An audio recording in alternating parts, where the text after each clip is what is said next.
today, the government have worked on the forex. Things have changed. We are not discussing forex. We are not discussing forex. Just 1 second. Well, no, we are not discussing forex here. We have a specific topic here. Okay, I give the mic. Thank you. Mazi, I want to have my time now. We're not discussing forex here. And if you come here and say that we have not seen the policy document, you are not being fair because you have been here since morning. We have been discussing, analyzing. But Mazi, he is not discussing forex.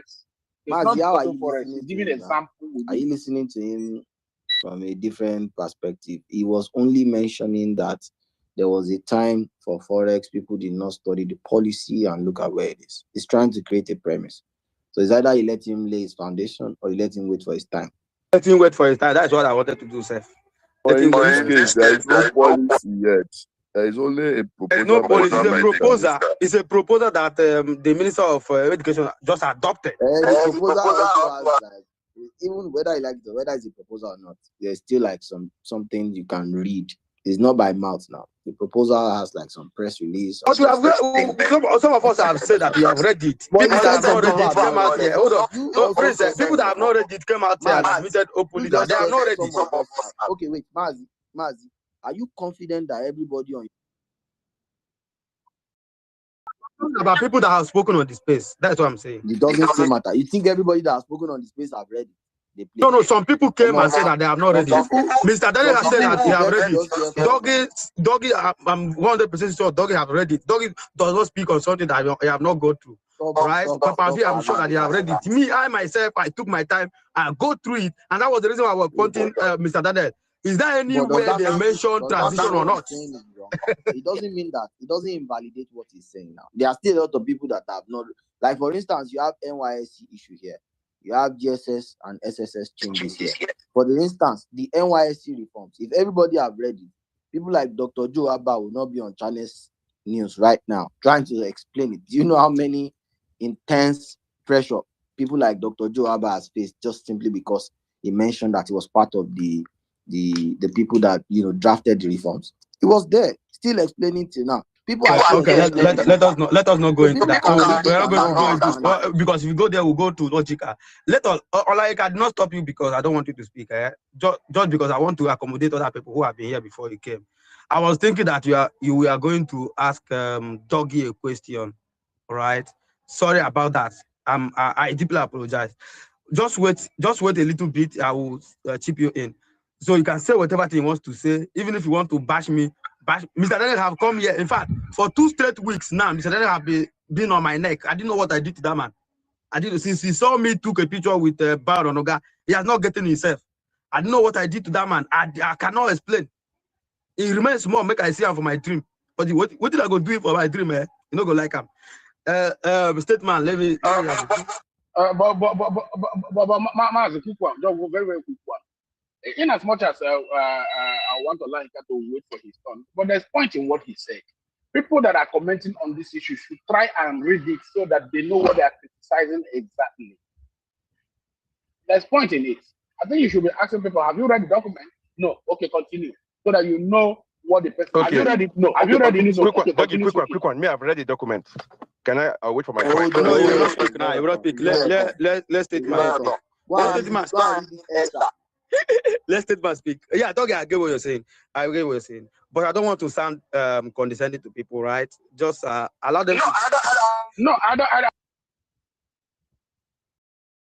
Am I the only one? You know how to engage them. Am I the only one that can hear Doggy? Doggy is cutting up. Did you hear what I said? I said that people who have not read it, it's the document that they should not speak. But at least it gives you the premise to know how to engage them. Have you read it? No. Okay, continue speaking. Then you know how to engage them. Yeah. I get it now. So let's have statement. Statement, please go ahead.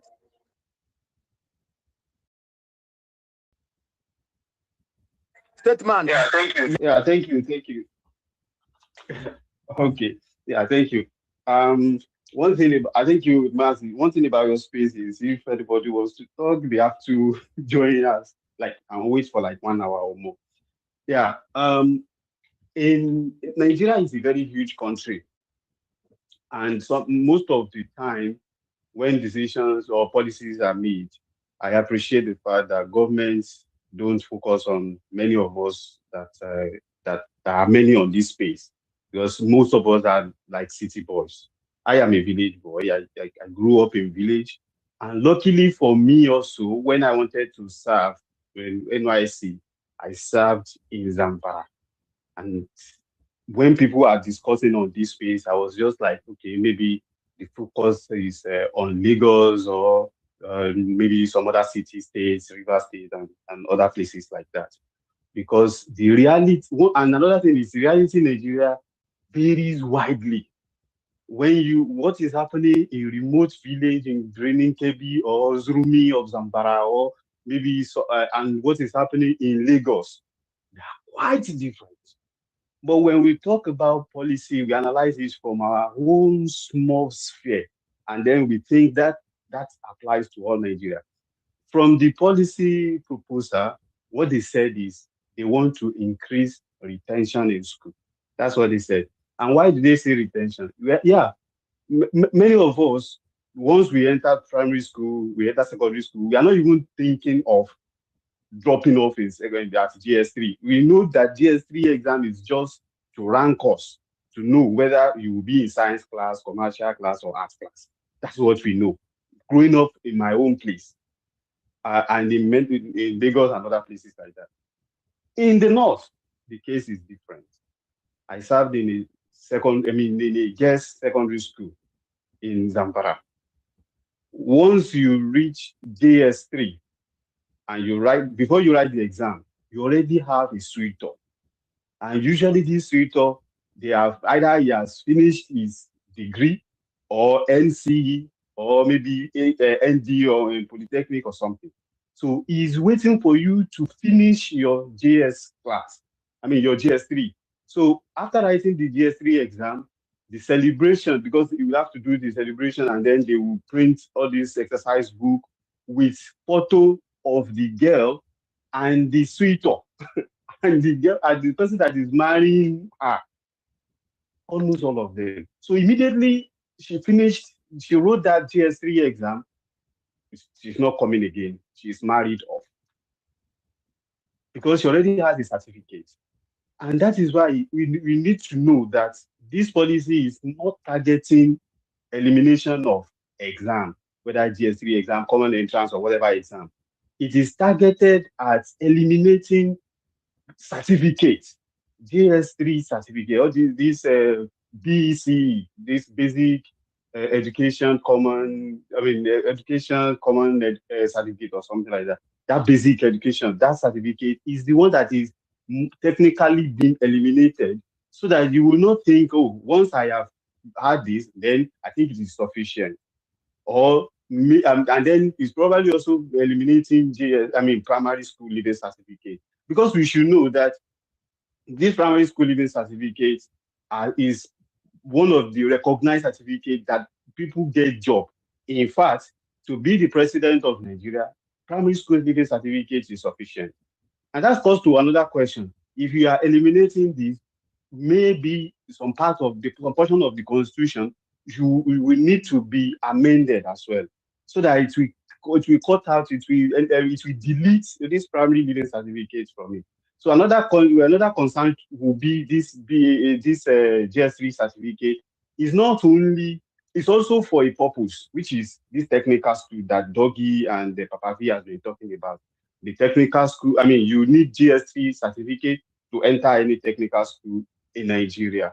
In the UK, they don't drop off at year 9, which is equivalent to year 3. They even if they want to go to technical school, or you want to do apprenticeship, or you want to do or you want to go to university, you have to complete your year 11 and then write your GCSE. But before you write GCSE, they will look at your teachers will be monitoring you right from year 7, which is at GS1. They are monitoring you. You are doing some assessments, and then they are ranking you. Even in the same class, in the same year 7, all of you are not doing the same thing, even in the same class, because your class is not based on promotion exam. They are not writing promotion exam from primary 3 to primary 4, for example, or primary 5 to 6. you are writing you are doing just assessment, and the performance in the class could be, and I mean, they're not writing a promotion exam, they are using your age. It's your age that will determine your class. So what if you are complete Olodo, you don't know something? You will still be in that same class, and the way they will be teaching you will be different from the way they will be teaching other in the same class. So they continue the same thing until you enter year 7. And when you enter year 7, they continue the same thing until you get to year 9, 10, and you are about to write GCSE. So when you want to write GCSE, the GCSE is also not exactly the same. There are one for poor students, and there are one for brilliant students. So if you want to pick, and they call it they call it higher tier and foundational tier. So if you are writing foundational tier, that means you are not that very good, and they are not preparing you for maybe academic courses and things like that. But if you write higher tier, you have option of going anywhere. So it is after you write that GCSE that will now determine, okay, are you going for apprenticeship, or do you want to go to technical school, BTech, or you want to go for go to a degree to university. But in Nigeria, this is not the case. Once you have that certificate, for men, for boys, for male kids, in Nigeria we know as male. This can sound like feminine something, but the reality in Nigeria is that for male, you will get married, you will have kids, and then you will be responsible for your to do things for your family. But those ones, they know that once they have that degree, it is not the end. Once you finish GS3, you still need to either go and learn trade or go and do something. But particularly in the north, once you finish that GS3, you just get married and your husband will take care from there. So this policy is not for just to eliminate exam or to eliminate a certificate, but to ensure that those ones are also retained in school until they complete their and it's also to complete their SSC the SSC exam, and then they can now decide to move on from there. And there's this question, Mazi, you asked a question that, do we want to get the best out of those who are currently in school, or you want everybody to be educated? I think everybody should be educated if you want a sane society, because of the way we are educating our kids, that's why we are asking this question, because education is supposed to inculcate value in us. It's not only being able to speak English and other things, but to inculcate national value, patriotism, and other things. And that's the only opportunity we have to impact those things in our children. So if we are now saying, we want to get the best, that means we are trying to establish a class system. We are trying to establish where only those who are educated will have certain value system, whereas those who are not, they will have a different worldview, and then chaos will eventually erupt. So I think I should just end it here and then just ask that when we are making this discussion, we should again not limit it to exam, common entrance, and other things. States can decide to conduct any exam the way they want. When I was in secondary school, we used to write what is called joint exam. In the same local government, all of us will write the same exam, even though we are taught differently. But our final exam will be the same.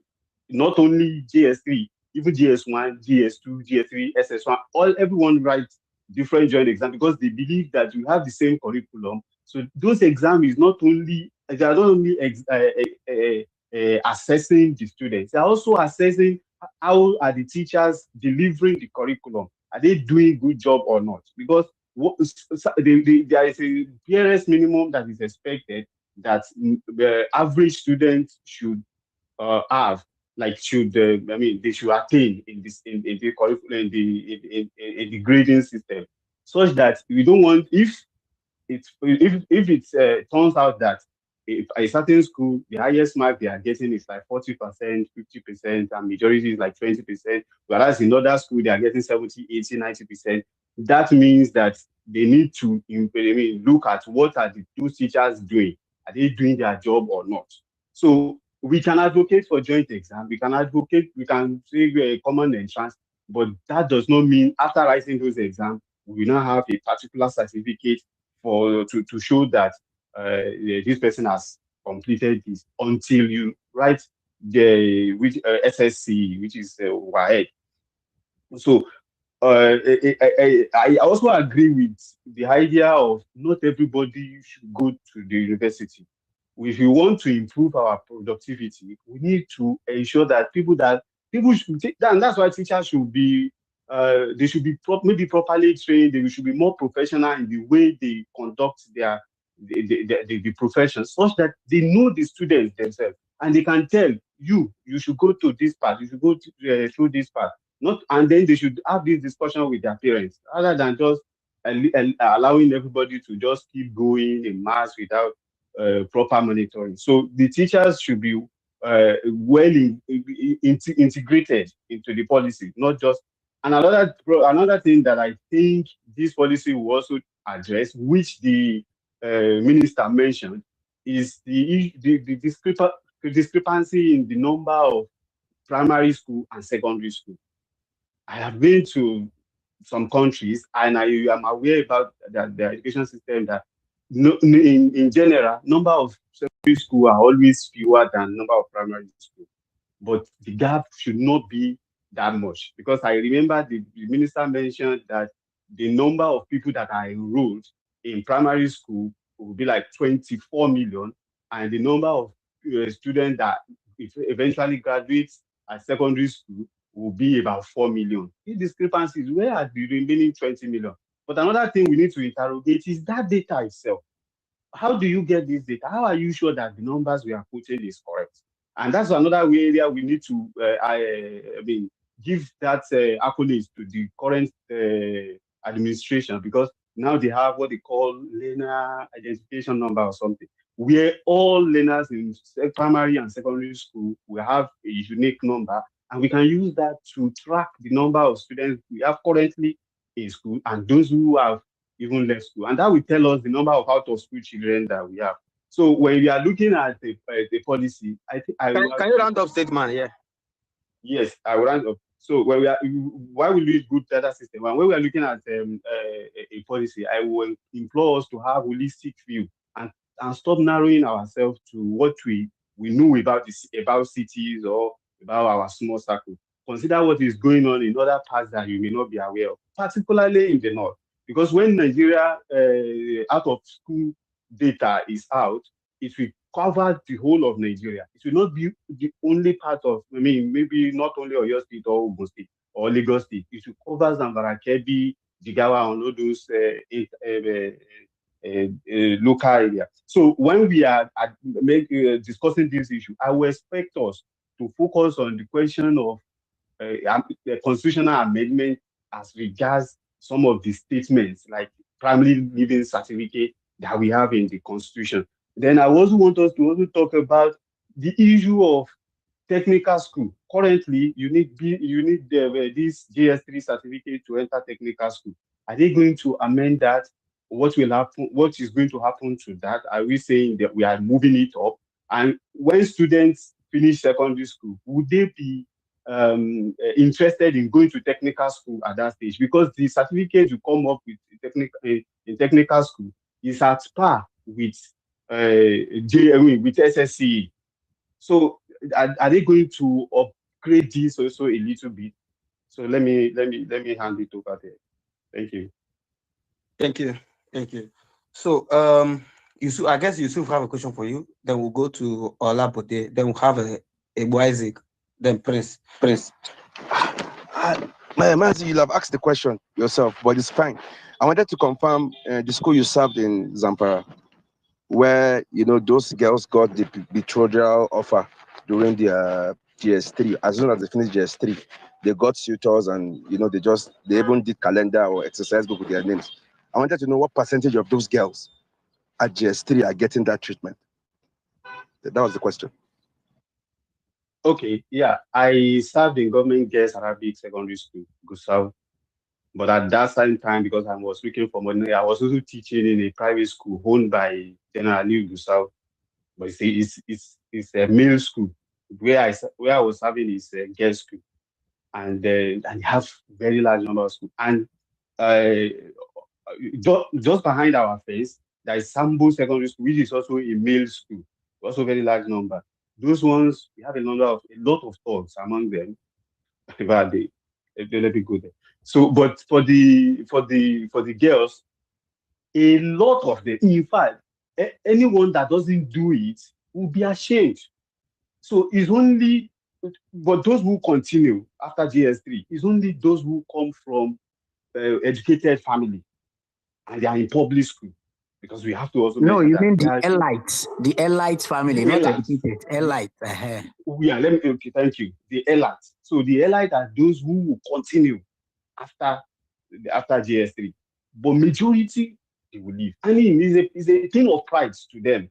Like, if you don't have suitor that will celebrate you after GS3, you will not even come on that day, and to resume to school after you'll be like, what is going on? Okay. So it is a common, like it is. Okay, noted.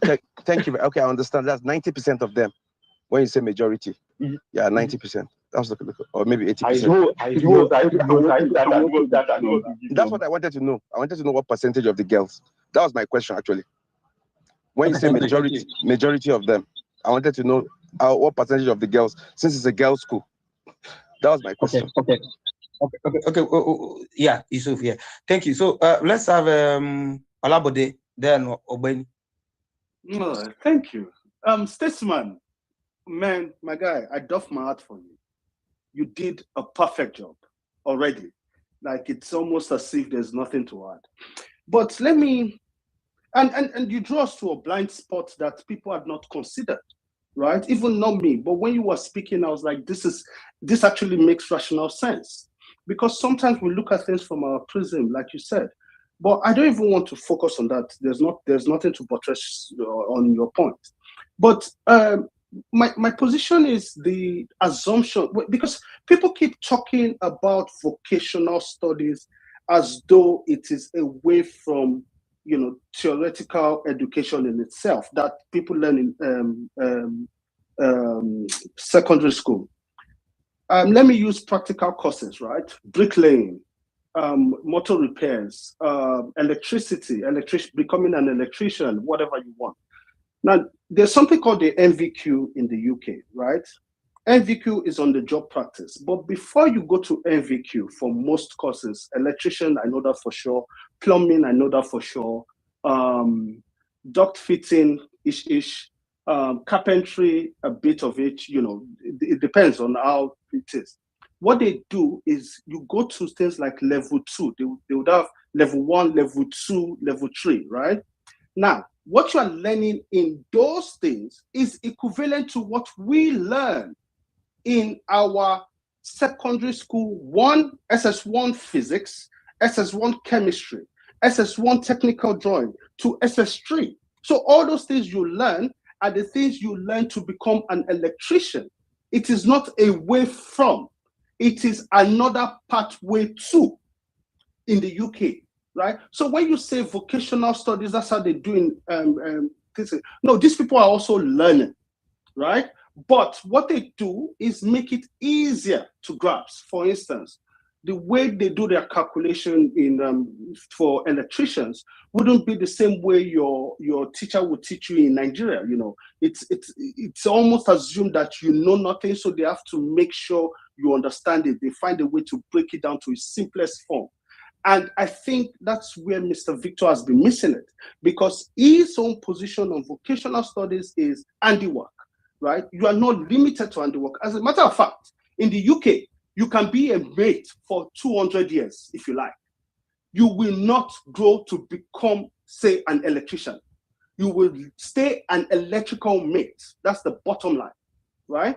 But to become an electrician, you have to do the level 2, you have to do the level 3, you have to do AM2, right? Then I think two other courses where you do exams too, like exams, and they go tougher as you go. Then you will do your NVQ, which is the hands-on qualification, right? From your NVQ, some people can go B Tech, and if you want to go apprenticeship route, what they do, and these things are Google, you can Google them. I'm not like Google them as I'm talking so that you bust my lies. What the government does is to have apprentices who would work in on the field, but also have days of learning in the class. So they partner with schools, let's say University of Greenwich, London Southwark University, different universities anyway. They partner with them to offer certain courses, and then at the end of say six years, right, of both hands-on work and work in school like a student, or part-time student if you like, you get your certificate. So it's not interchangeable. They just create another pathway to it for you to be on a vocational, and that's why you will see people go from vocational, they go the vocational route to become things like project managers, construction managers, and become directors in that same field. It's not like they didn't go to school. They studied, right? They learned practically, and the other part of learning was intertwined in their this thing. If you don't want to go that route, you remain on the bottom floor. That's how you get CSS card. Thank you. Thanks a lot, Olabede. Thanks a lot. Another dimension. Okay, let's see if anyone can bring us back to what we were saying before. So let's have Obeni. Let's have it. Sorry. Hold on, Ahmad. Good morning, everybody. Hold on, Ahmad. Let's have Obeni. I beg you. I just want to, I'm not giving any information. I just want to correct something the other guy, the guy that spoke before this one, statement said about the TS system in the UK. Can I go ahead? Go ahead. Yes. You see, the educational TS system in the UK in secondary school is only restricted to maths and science. English and other subjects, they're not, With maths, you have foundation tier and higher tier. The same thing with science. With maths, if you're writing your GCSE, the top grade, if you're writing higher tier in maths, you may as well get from 1 to 9. The highest is 9. That's about A+. You understand? You could get 7, but with the foundation, you can't exceed 5. And the same thing is applicable to science. But any other subject, English, literature, geography, I think all the students will write the same exam. They know the test system is only restricted to maths and science, because my son just finished his GCSE, and I have another one in secondary school in year 8, so I know what I'm talking about. Thank you. Thanks a lot. It's your personal experience, yeah, and then can I say something? No, that's what is applicable. Okay. So, hold on. So statement, I will come back to you, so you can do that. Yeah. Okay. So let's allow Obeni to go. The Prince Rajaji has been here, and Yusuf. So Obeni, are you there? Please go ahead.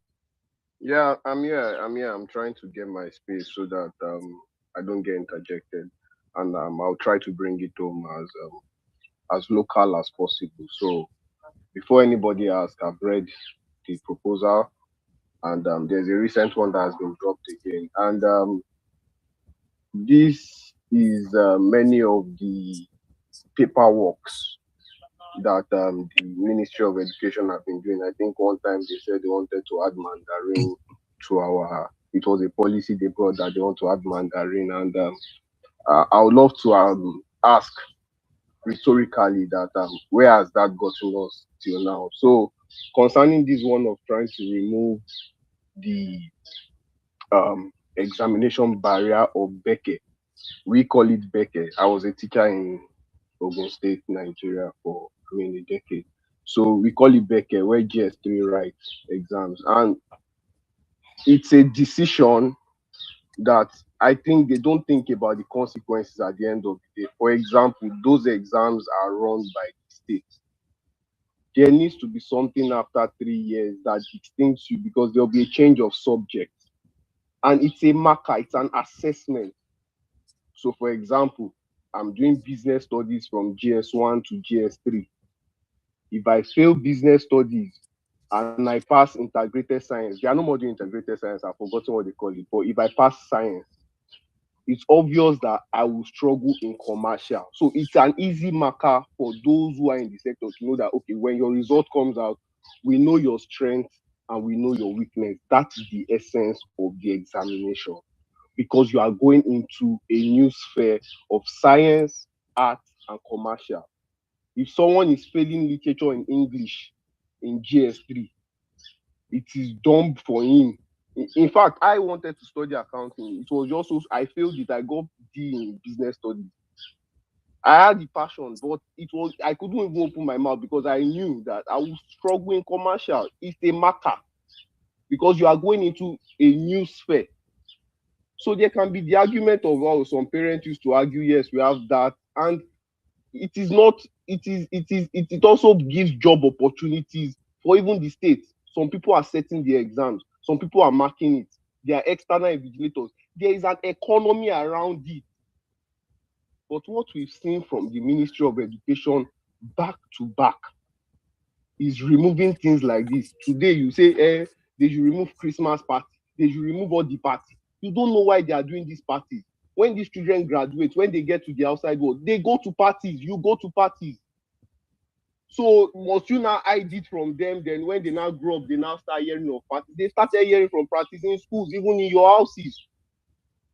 So when you just remove something and take a decision and say, we're removing this thing, we're removing that, there's an ecosystem around it already.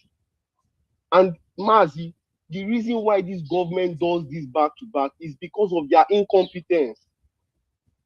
Buhari's government, according to Osinbajo, they knew that we had an out-of-school children problem. What did they do? They started the school feeding program. Mazi, they were feeding 9 million children. 40% of our population, let me not make it hard for you, 19 million people in Nigeria at the age of 0 to 14. 19 million. 20 million are out of school. Someone came and was doing school feeding program. School feeding program, go and check. It increased the people going to school by 30%. Mazi. It increased people going to school. Even girls were going to school. This administration has stopped it. Now you are saying you are bringing smart schools. Where are the smart schools? You've not even built them. You say you want to scatter and this and that. That's not why they are not going to school. The reason why people are not going to school, tell yourself the truth. You stop the school feeding program. It's simple, it's basic. Even we that are running private school, we know how children want to eat rice. We know how Nigerians love rice. And if you are feeding children every day, they will go to school. You now come and start bringing policies, decisions on paper. We remove this, and that's why they are not going to school. Scatter the whole thing, scatter it. And see, let me tell you, Mazi, the reason why I'm sure and certain and bold enough to tell you all these things is because this is the same thing APC did in Osun State. APC people are not stupid. I mean, Osun State people are not stupid. This is the same chaos they caused in our education system in Osun State. Oh, it's there. The records are there. Thank God for Adeleke that has come. Just thank God. And some people are sharing 2 notebooks on social media, 40 leaves notebook, telling us that they share 1 million to teachers that we should vote for APC in the next 50 days. Mazi, this governor has employed 5,000 teachers. Any intervention that Osun State is doing for education, they don't put it on is only public school. Public and private are working together. Mazi, this is another paper or strategy on paper in which the ministry, the Asiwaju government is doing again. Strategy on paper. And I've given you examples back to back on how they've been doing this. This is not going anywhere. It is even going to cripple some economies, and it's even the government that will lose. The state government will lose because they are the ones organizing these exams. And for those shouting common entrance exams, the reason why it was common then is because many people were going to federal schools then. When private schools started coming, they realized that they don't need it. But if you want to go to a federal school today, you will write the common entrance organized by NECO. Today? I will not just come. Did you say today? Yes, you write it. Anywhere in Nigeria? Done by NECO. It is done by NECO. Common entrance. If you want to enter any federal university, federal secondary school, you write what they call it, common entrance, national common entrance. You write it. If you want to enter a model school or any federal school, you write it. My students, they come, you apply, you write, they will help you submit to the ministry. So it is still going on today. So in conclusion, I will not just come here and bash the government and not give them solutions. I'm a nice man. I will give them solutions. If you want to put policies or affect the educational system, number one, make your examination standard, NECO. Make those exams standard. Let people be willing to even write that exam. WAEC is more recognized, but you can make NECO also have value. If you have a NECO result or a WAEC result, Mazi, the best job you can get is no more than 25,000 naira. You can't get more than 25, 30,000 naira. It's POS machine you'll be working in. So I think they should make the examinations have value. I don't know how. And the education system is archaic, Mazi. You cannot be giving us curriculum where they are still teaching disket. It is the Ministry of Education that gives us the curriculum we teach. Anything you don't like that they are teaching, is the Ministry of Education that put it there that this is what you should teach. Make it more modern.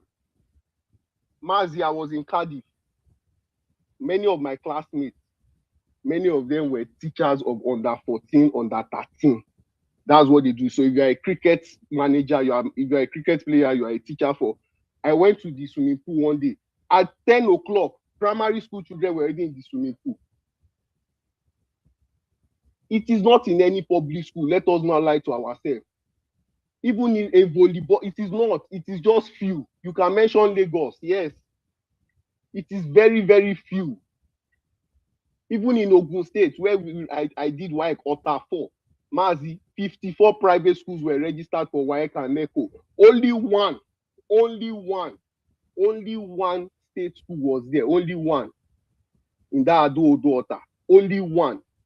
Mazi, in that school, let me blow your mind. That's where the WAEC main man will come. I'll conclude with this. That's where he used to come to.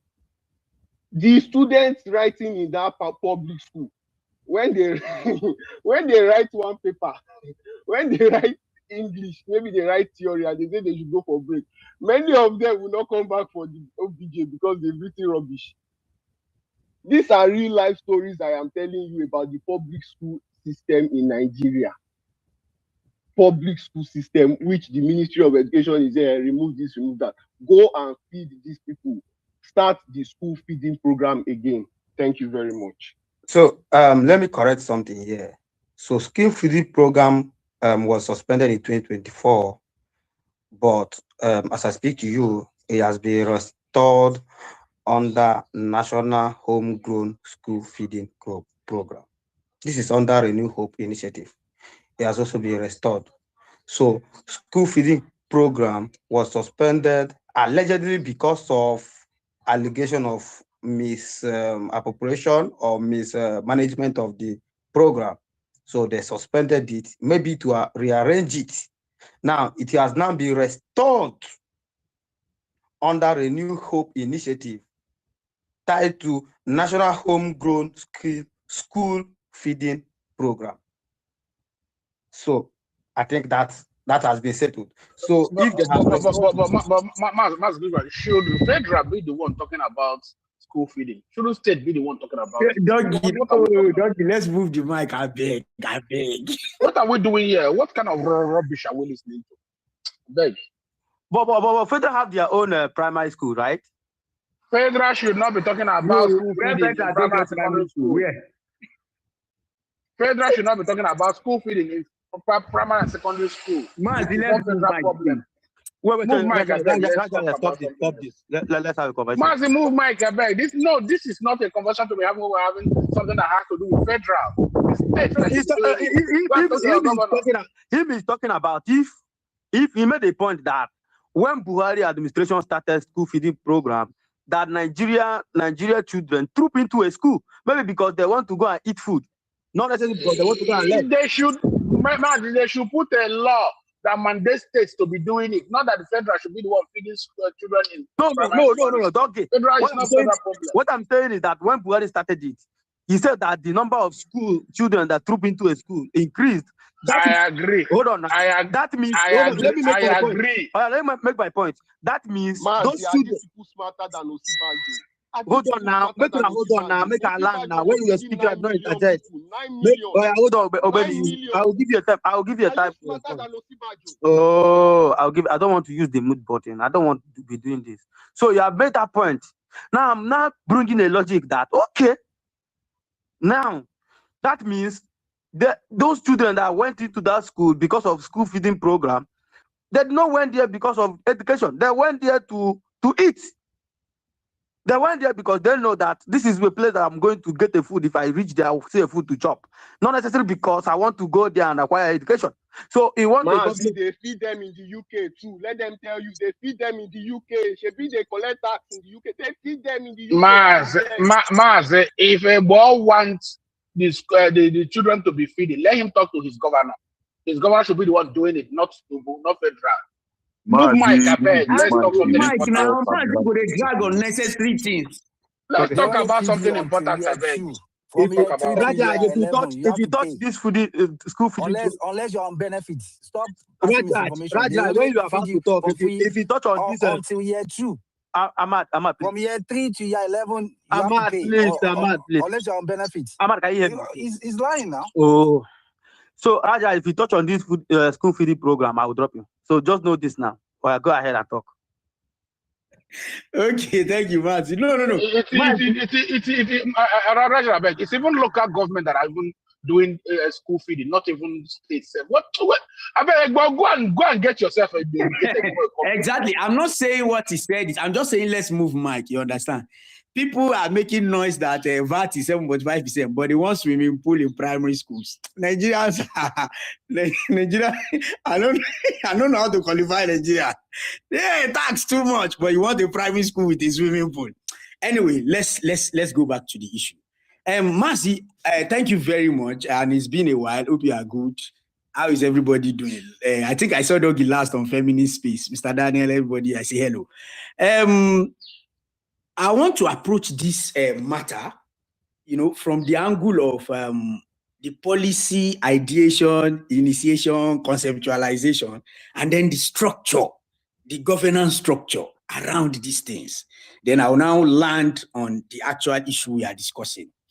I think we in Nigeria, we go 3 steps forward and probably 2 or 1 step backward, because at a point you can see that the strategy and the direction of everything is decentralization, which is now making sense. Then we now come back.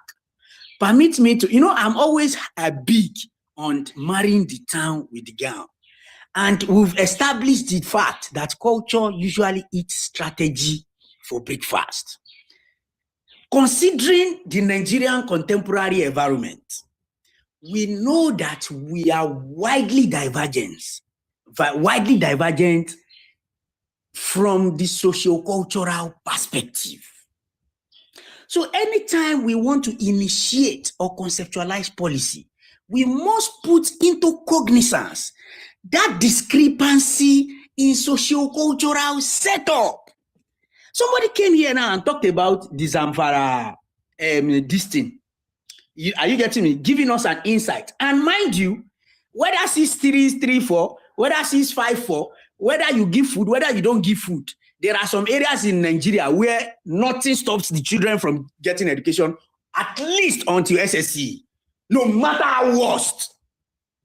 And there are some areas that, if you like, they give them one cow, one this every day, then no go. So why are we deceiving ourselves? So we must look at the contemporary prevailing reality of the environment when we set policy. So while I am very, very supportive of this policy, I'm very, very pro let's emphasize more on practicalities rather than just theory. We must also look at what is obtainable, where and when. What do we school? What is our definition of school first? Is it classroom, blackboard, children and teacher? Or could it be a family of 5 with the elder ones are teaching the younger ones? So we need to first define what do we call school and people, which is consistent with our life. Now, back to the issue of the structure of the government and governance. I think there are some things the federal government is choking head, that all they need to do is to define the end. The means should be left to the national level. Let every state government look at the best possible means to optimize getting to that end. So for me, where I will fault blanket policy is that the reality in Kebbi is not with Kogi, it's not the same with Rivers, it's not the same thing with Lagos.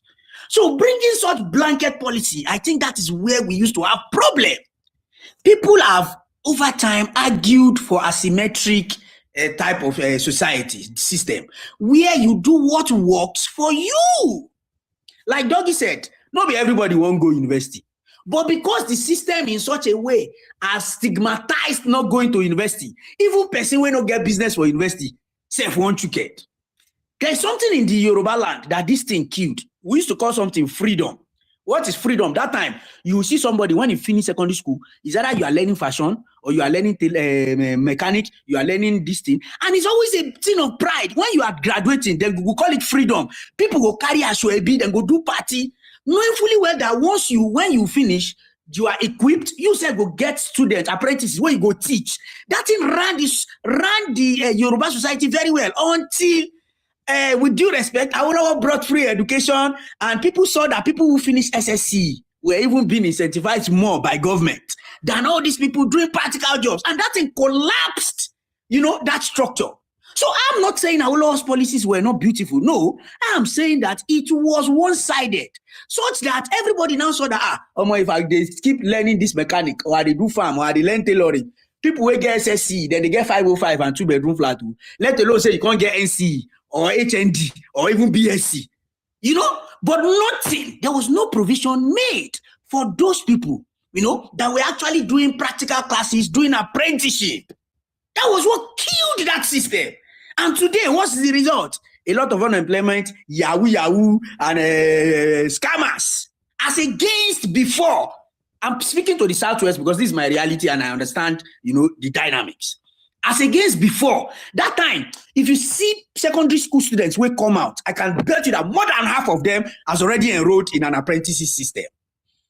And we also see in the Igbo apprenticeship system too, particularly they are focused more on business, where one boy or one, whether he go school or not, he get one oga when they learn with, and over time.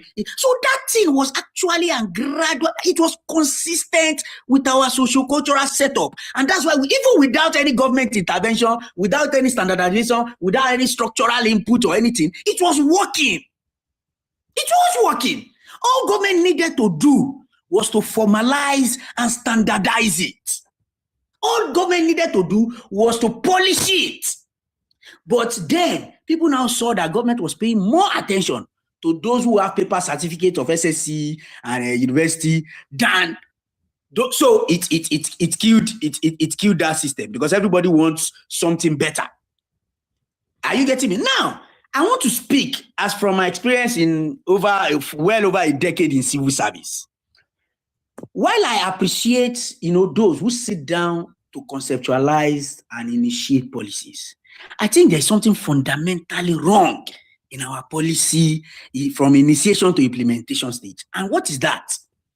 When that very time that we want to conceive it, the people, the first line managers, those who will translate this policy into reality are actually not involved. And that's the only sensible thing I picked from the guy that was talking about they should go and feed them.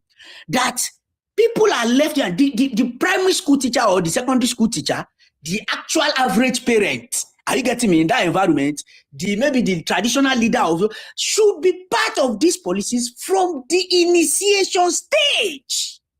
Let me give you a practical example. I'm a monitoring and evaluation officer. My agency has the mandate of intervention, in health, education, and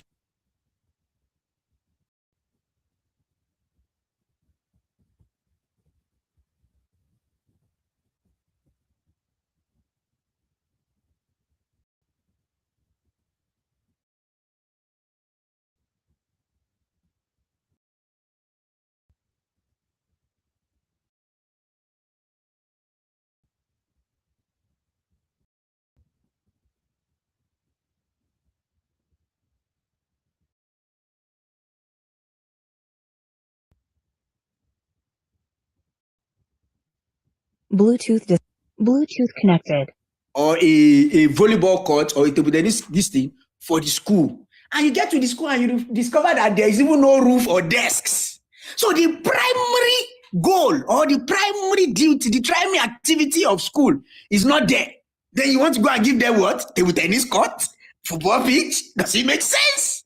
But if right from the inception, we that were first line managers were actually co-opted into that initiation, then we would have fed them with the information that no, this is the situation on ground.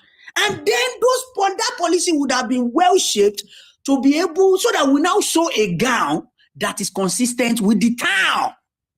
Another example, when we were to be distributed and go for all these activities, they will group Ogun, Oyo, Osun, but we first line managers, you know that Agbara and Okoko, Agbara is in Ogun State, Okoko in Lagos State. But you know that the person handling Okoko can easily undo Agbara because of their proximity.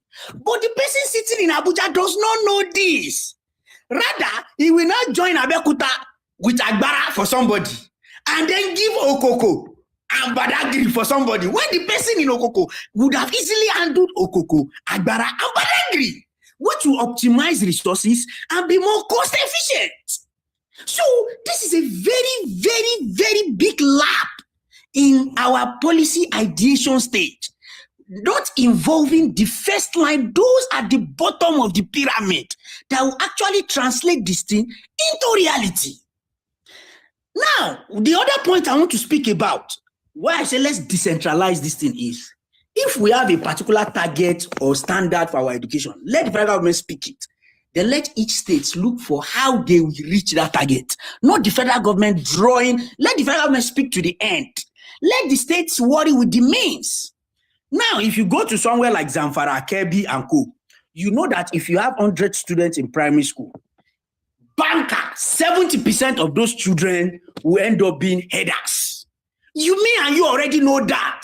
Or 70% of them will end up being farmers. So why not tailor an education system that will be consistent with that? Because that's also productive. It's also part of what we require. So knowing fully well from data and socio-cultural practices and prevailing cultural environment, you know that this is what they do. So tailor the education to that. So that from between that primary and secondary school, they are already having basic fundamental knowledges of farm practices, how to take care of animals, which animals have which disease, what is best to use, so that even when he finishes and he doesn't want to even proceed to university, he can actually be more productive with whatever cows his father already has that he's going to join. And if he decides to go ahead, then he might have picked interest more in animal husbandry or even research on how to make the animals more productive in terms of milk production or hide and skin. Now, if that is obtainable in the north, in the east too, somebody who you know that a lot of them, maybe the father already has containers being imported in the country, value chain, supply money. I waiting and call that in. Supply management, I mean, somebody give me that word. Something supply management. So tailor the curriculum to something like that. okay, goods and services, production, this thing, tailor it so that when he comes out, even if he's not going to university too, once they enter the apprenticeship system, he already has basic fundamental knowledge of what can refine whatever it is his guy is doing. And come down to the south too, where we have people where they do, some people they do Kampala, their mama don't get in the cottage industry already for that. Some people they sell food, some people they do tailoring, some people they do carpentry, like Bini. We know Bini people like furniture. Why not tailor the curriculum to things like that? Things they are already doing. So that, these things will now help, Yoruba will say, so what I'm saying is, when we want to draw this thing, let's make it asymmetry. Let's make it what works for where it works. Not that the same thing you want to give to somebody in Kebbi is the same thing you want to give to somebody in Enugu, is the same thing you want to give somebody in Ogun. Meanwhile, their realities are different. So as much as there could be a general aspect in that curriculum, that will, have there will be common denominator for all of them, there must also be that specialized, arrangement that is consistent with their prevailing reality. So that's where I'm coming from. And finally, when we adopt policies, when we import policies, it's still on border on what I said, like from people from like the ones from Germany, where I understand that they even you learn, and that you didn't go to university does not stop you from reaching the pinnacle of your career. And that's one thing we also need to address in Nigeria today. That what value can you bring? You mustn't be a BSc holder or MSc holder to become a minister or whatever. What can you, if we see a track record, if we see evidences of you being productive, being able to organize people and resources, you should be able to get to some level, even not the highest level, but some, significant higher level in the structure of the society, so that those who are totally your part will not feel discouraged. Like I said, what discouraged a lot of people from apprenticeship in Southwest was they saw that the university graduates, the SSC graduates were better off in the system because there was no path for them. Meanwhile, those who actually, revive and sustain economy are these people. And this curriculum thing brings, to question our present educational system in Nigeria vis-a-vis the comments of the First Lady of recent. I was flabbergasted and overgasted that the so-called educated and enlightened people were against those statements, knowing fully well that in your economy, 90% of the component of your economy is the informal sector. This Yaonikulikuli, Yalakara, a vulcanizer by the roadside are the actual major brain behind your economy. In fact, today, or even any time there is recession or depression or anything in the economy, that is the first place where the economy gets to balance. And you see people, the supposed PhDs, supposed BScs, coming out to say, okay, no, you will come and tell me that Nigeria is the poverty capital of the world. And then somebody says, okay, let's empower people with 50-50K. If we can empower 2 million people with 50-50K, and let's see how they can, rejig the economy. And you come and say, no, 50K. Okay, give them 500 billion, may they go start refinery now. Abi, give them 500 billion, may they go start refinery. What school we even go, Seth? Sometimes Twitter keeps exposing that concept of educated illiteracy over and over again. We have too many educated illiterates on social media. Too many. If you understand fundamentals of developmental economics, then you will know that, particularly for an economy like Nigeria, the mainstay of our economy that is actually, sustaining us are these small and medium scale enterprises. Well, Mazi, I haven't said all this. I wish I had been able to convince and not confuse you that even though the policy is nice, it should, be tailored to, it should be regio-specific, or should I say socio-culturally consistent, so as to maximize the outcome. Thank you very much. So this school feeding program that was introduced by Buhari's administration in 2018, Jesus Christ, in 2018, the number of school children that join school grown from 7.5 million people to about 9.5 to 9.9 million people. I mean, in 2018 to 2020 to 2020, approximately 2 million people to 2.4 million people, additional children were added during those periods across 46,000 schools in Nigeria. So, it begs to ask, why was those children not in school before? Is it because they were hungry? They went to school to go and collect free food? Yusuf, maybe you should start from you and answer me, then go to Mr. Daniel, then we'll come back to Ogbeni.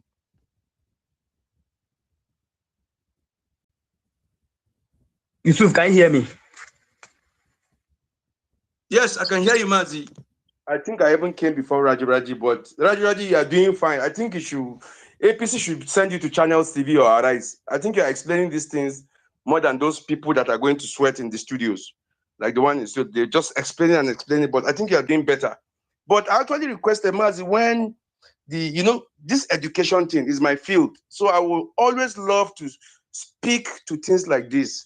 And I think a lot of people have spoken about the curriculum, the policies, and I'll start from there. I remember when, I think I agree with Dougie, that 15 years, 18 years threshold for you to go into the university, Mazi, it depends. That double promotion thing, if the secondary school feel you are bright enough, they will promote you to primary 6 at 15.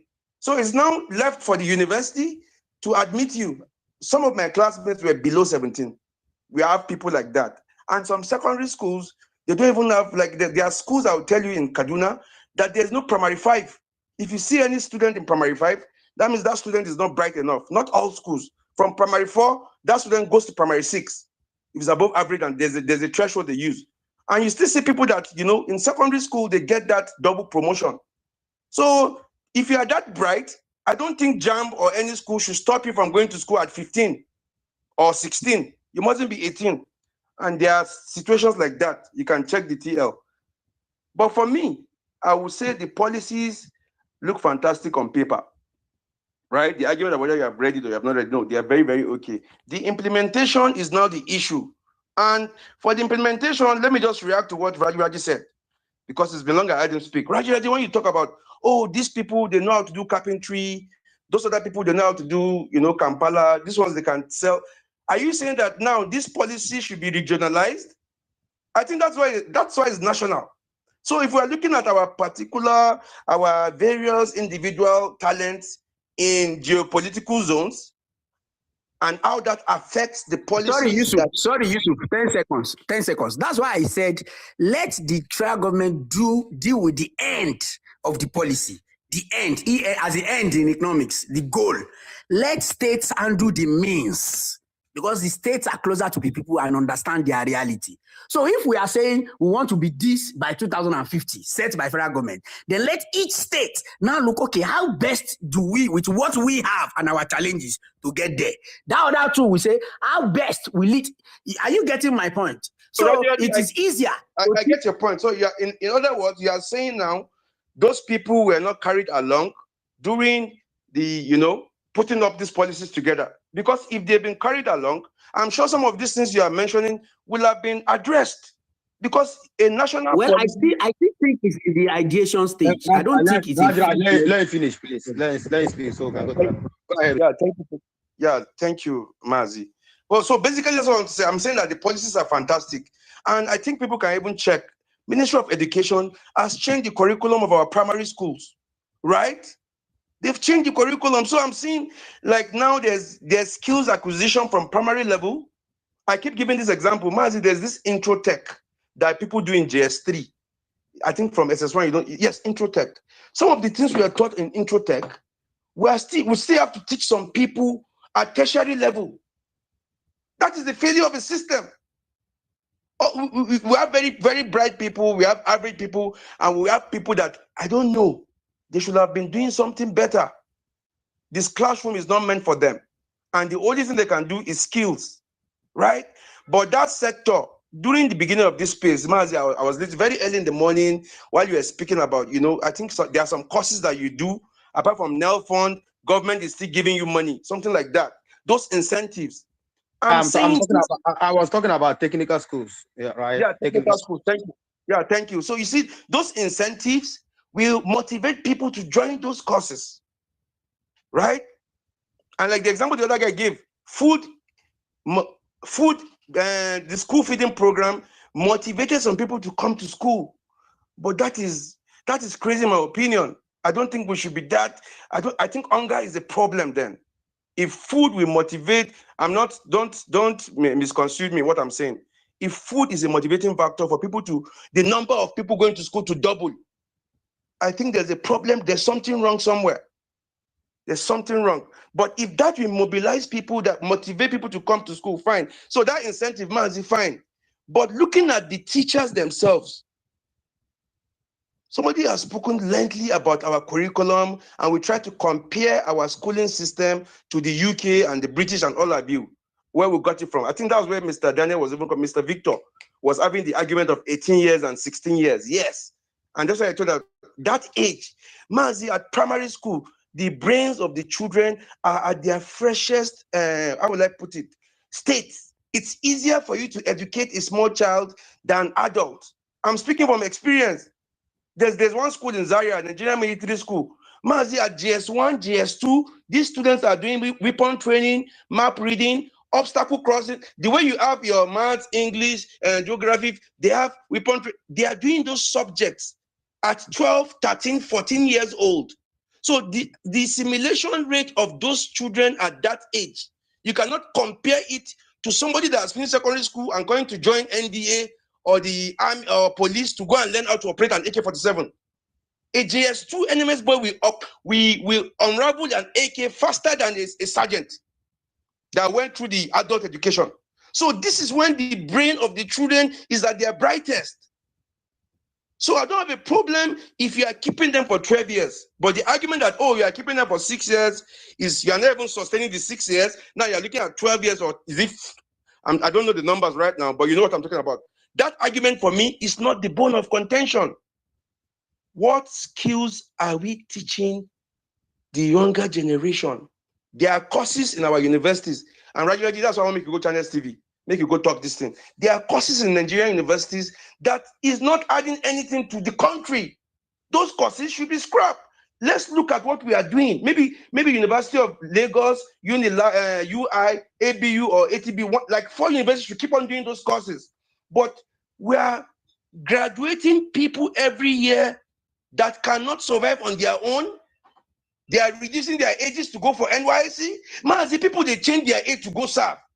They don't reform NYSC. That is our reality. Because I don't know, people come from different backgrounds. If your families are not real, they are not rich, you can't have capital as a graduate. I know graduates that if you give them 1 million naira capital, they will forget about NYSC. Or NYSC will be their side hustle, depending on where they are posted to anyway. But unfortunately, the NYSC reform is changing. Education reform is changing. Mazi, why are these policies coming now when we are about to go into an election? And if these things come to pass, I'm looking at the bigger picture.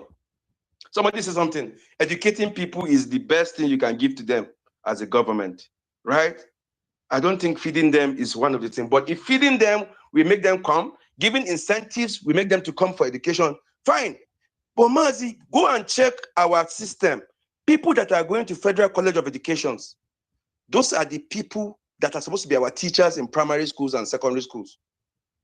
Go and check how many people they put FCE for their JAM form. Go and check. Everybody want to go to university, right? The FCE, now, what do you call it? Now, like the third it's not part of their scale of preference. So we are forcing people to go and study education. Although there are few people that choose to be educators, right? But a lot of people that are pushed to go and study agric extension and going to federal college education is because they did not get admission into the university or to the polytechnic, unfortunately. So our system should be able to make people engage those segments, those sectors. And it's the dichotomy that is causing most of these things, right? I don't know whether that has been solved, but since Saraki was Senate president, followed by the next, is it Ahmed Lawan, followed by Akpabio, I think it has been on the floor of the House about the dichotomy between the polytechnic graduates and university graduates. If that has been solved, I don't think people will be rushing to go to university, right? I use my mic. Thank you, Mazi. Raji will continue the back channel. For me for channel TV. Thank you. Thank you. This one, you now say, must we bring election into every policy? We did NYSC. Why are they doing it now? It's because of election. Police, state police is because of election. This one now, we want to bring election again. As well as you don't suffer. Nigeria. Mr. Daniel, let's have you. They will have open. Yeah, thank you, Jare. Yusuf will call himself lecturer in the education policy in the house of say how we relate to election. And you be lecturer, you know, even tackle that policy like person way the education. You must everything be politics, Yusuf. Everything must be politics. Daniel, this one is politics for me, personally. Which kind of politics? I beg. You see, Mazi, you know, the school feeding program, there are some things that federal government will go put in head where we know say, you know, good, they sustainable. Right? And it is part of all this funny school feeding, this. Number one, you see, the out of school children varies from one part of the country to another. The reasons why they are dropping out of school varies from one part of the country to another. So there are certain things that you will do. It is because you have done an assessment to know that this is the reason and you go ahead and do it. The person that actually, one of the persons that started it was Aregbesola, and somebody was even criticizing Osun State here. All news, no be Aregbesola starter. No be Indua. Amechi then, his wife had one NGO too that was doing one in River State there. So there are, I think even Kano, I think even Kano has one. So if you know in your state that there are particular things that you need to do, you put it in place and ensure that you do it and you make sure that it is sustainable. And thank you, Jare, Mr. Ahmed. And when you corrected UK, it go be like say some of us never go that UK before. Say that they feed everybody. Like say we know they go that UK, or we don't even live for that UK self before. You see, one thing that I like what statesman said, even Mr. Ahmed, Mr. Olabode too, is that there is no standard age all around the world to go to vocational or to even go to a university. Why some place now 18, some place now 16. Nigeria doing own where we say you can go from vocational from year 10, which is JSS 3. In the UK, it will be like that. Mr. Ahmed, please, you can correct me because that's what the statesman said. If I'm wrong, you can correct me. Can you please repeat yourself, sir? Yes. In the UK, when they want to go to vocational, that they are vocational pathway, do they do it mid-school or do they do it when they get to their year 5? No, no, year 5 is a primary school. I think you have to finish your secondary school after your GCSE. That's when you to proceed. Very good, very good. Very after good. Your year Thank 11. You, sir. So, after your year 11, yes. Sorry, Jari, I see they call on year 5. I see they use year 5 secondary school those days. Sorry. Grandpapa. So what I mean... 5 for Mr. Daniel. So what I mean is year 11. But in Nigeria, it's not year 11. It is year 9. In the UK, there's a terminal exam they take at year 11. In Nigeria, you take your WAEC at year 12. So each country will look and design what they believe is suitable for them. At a point, standard 6, first 2 living, was enough for a very solid basic education because the competition was not much. People were easy to get a job. Later, it was reviewed. Later, you could still use your school leaving certificate.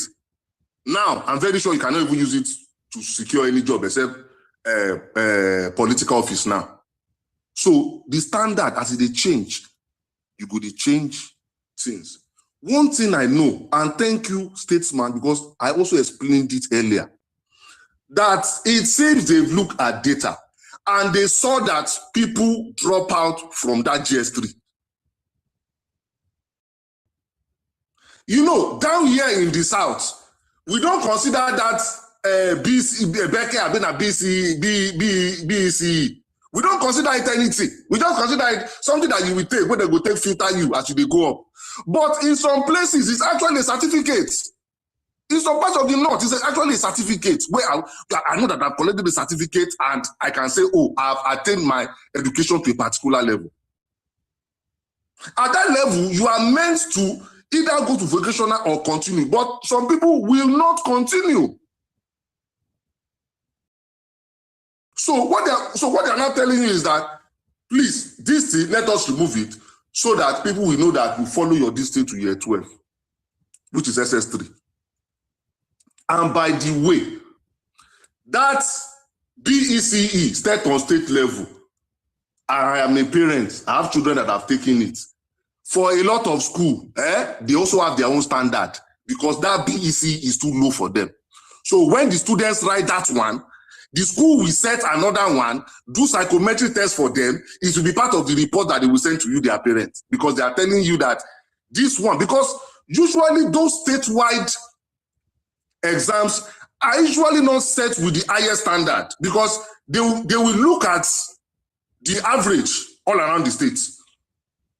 And for some schools, most of the private schools, that thing is too high, is too low.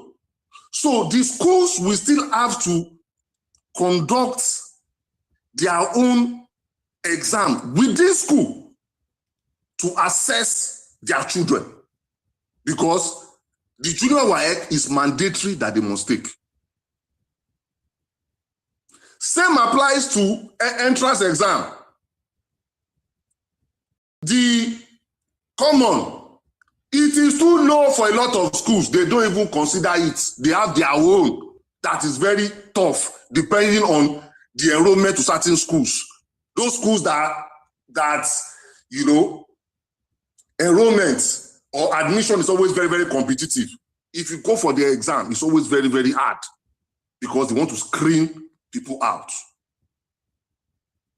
So at least for that, we have even agreed. No,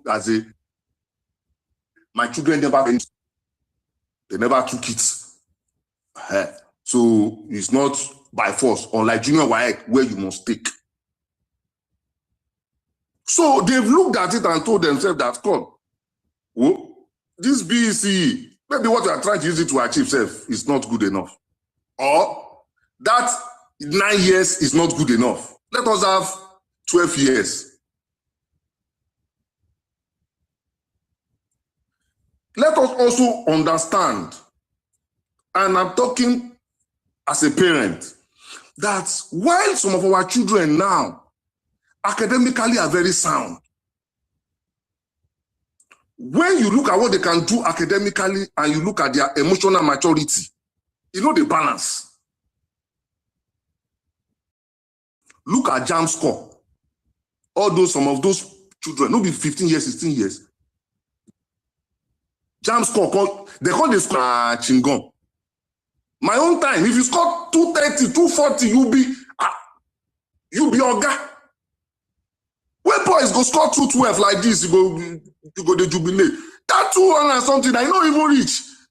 Everybody does they carry, I don't see 300, 320, I see 366, 370. I say, how can somebody be scoring this kind of in JAM? And mind you, it's not as if JAM is easier. It's not easier for anybody come and tell you now that it's easier. It is not easier. Now lie. But there's a way they are training some of these children now that, like, when my son in primary 5, I was going through their maths one time. I saw that they are teaching them subject of formula, quadratic, some kind of quadratic equation. I they see bearing. I say, I can't call their teacher. I say, what is that? Are you loading this children? No, he said no. That is the reviewed curriculum. That is the curriculum. That is not as if they are coming. They are giving too much. I say, yeah, because me, I know when I do some of all these things, and I know say no be primary school I do, no be primary 5. I know, but then they use that thing now. They do chin chin. If you can't get picky when they go for competition, Olympiad, everything, go check their mass. Shebi na here tweet one day, my pikin go for Olympiad. Is the one even representing my state. I can't carry the thing. I want to do like that. When the guy come like the guy they correct me, I just take style come on for there. I got to look, say, how can you be? Yes, now I take style come out now because I dey look and say, primary 6. Because it's a primary 6 now. I say, how can primary 6 be doing this? However, if you say because of that, you won't push that pikin, make you just go secondary school. Sometimes they do like body, like they never emotional maturity, it never did. That is why for all my children, I don't do primary 5. You go do primary 6. Because for most of the schools now, some schools, they will insist on age 11 by the time they are entering year 7 in their school. Some school will insist. I've never seen any school, because when people are saying it is 12 years old, I never see any school where they do 12 again. 11 for the very top ones. But some, because they even want children, they overlook it, they enter 10. But me, I always insist that you must do your primary 6. Because I want that, you are not rushing anywhere. I want you properly grounded. So there are different things that government looks at. But one thing that I just knew when I saw that they were saying that people were dropping out from that distance, I said that it is because people, that means this certificate, where will they take the play? Some people actually, because it is a statewide exam, some people, and now states they issue them. Some people see it as, I have finished an order in my education, I will go. The reason why I requested the mic actually was when NYSC was criticizing party. Say party. Number 1, it's not even federal government. Number 2, it is states. But as a parent, if you talk that thing, I will tear your clothes. Why? That party is rubbish. Every state that has banned it, God bless you.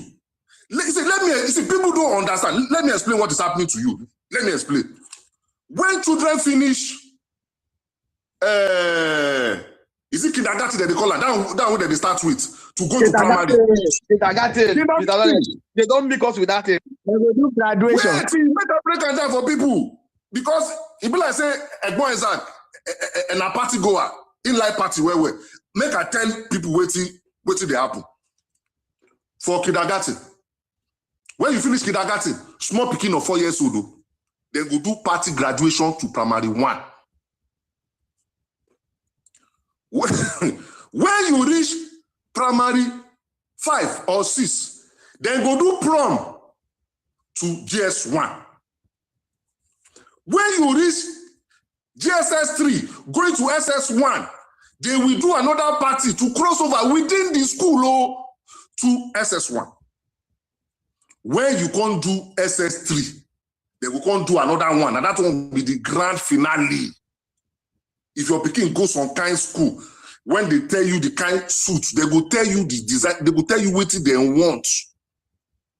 Now that will be the orga of them all, where they go take go university. So how many parties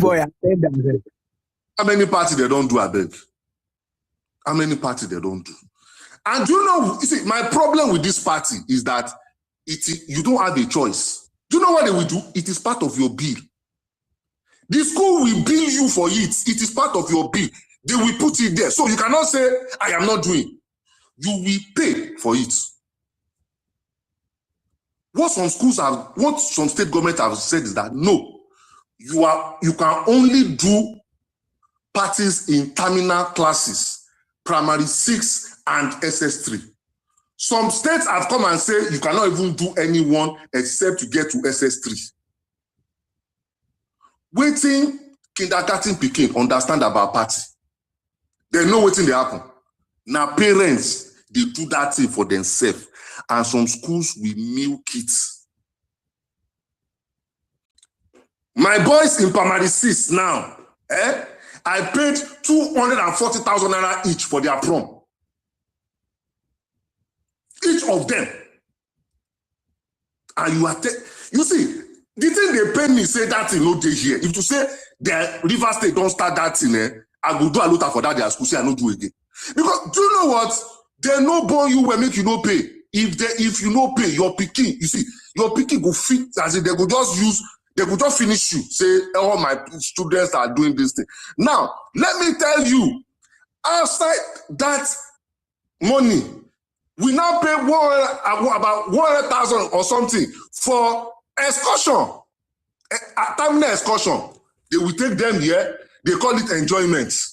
You will pay that one. This one is not part of school fees. So you will pay that one. That was what they will take them here. They will say they are going to zoo.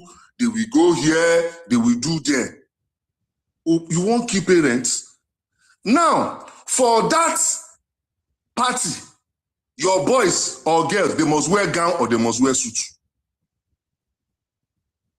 You go buy suit. My pikin, all the suit we then get, it don't turn jumpology. Because I don't know what they do, 2 of them. They almost don't reach me. And they never 12. Now, I will now go and be buying another suit that will do jumpology again. Suit is not even 30,000, it's not even 40,000. You see all the money where they calculate for you? Somebody will not tell me that I must do that. No. If parents want to bring themselves together and say, let us celebrate, we don't have any problem, but no school putting it as part of your bill and telling you you must do it. And you must, because it is part of your bill.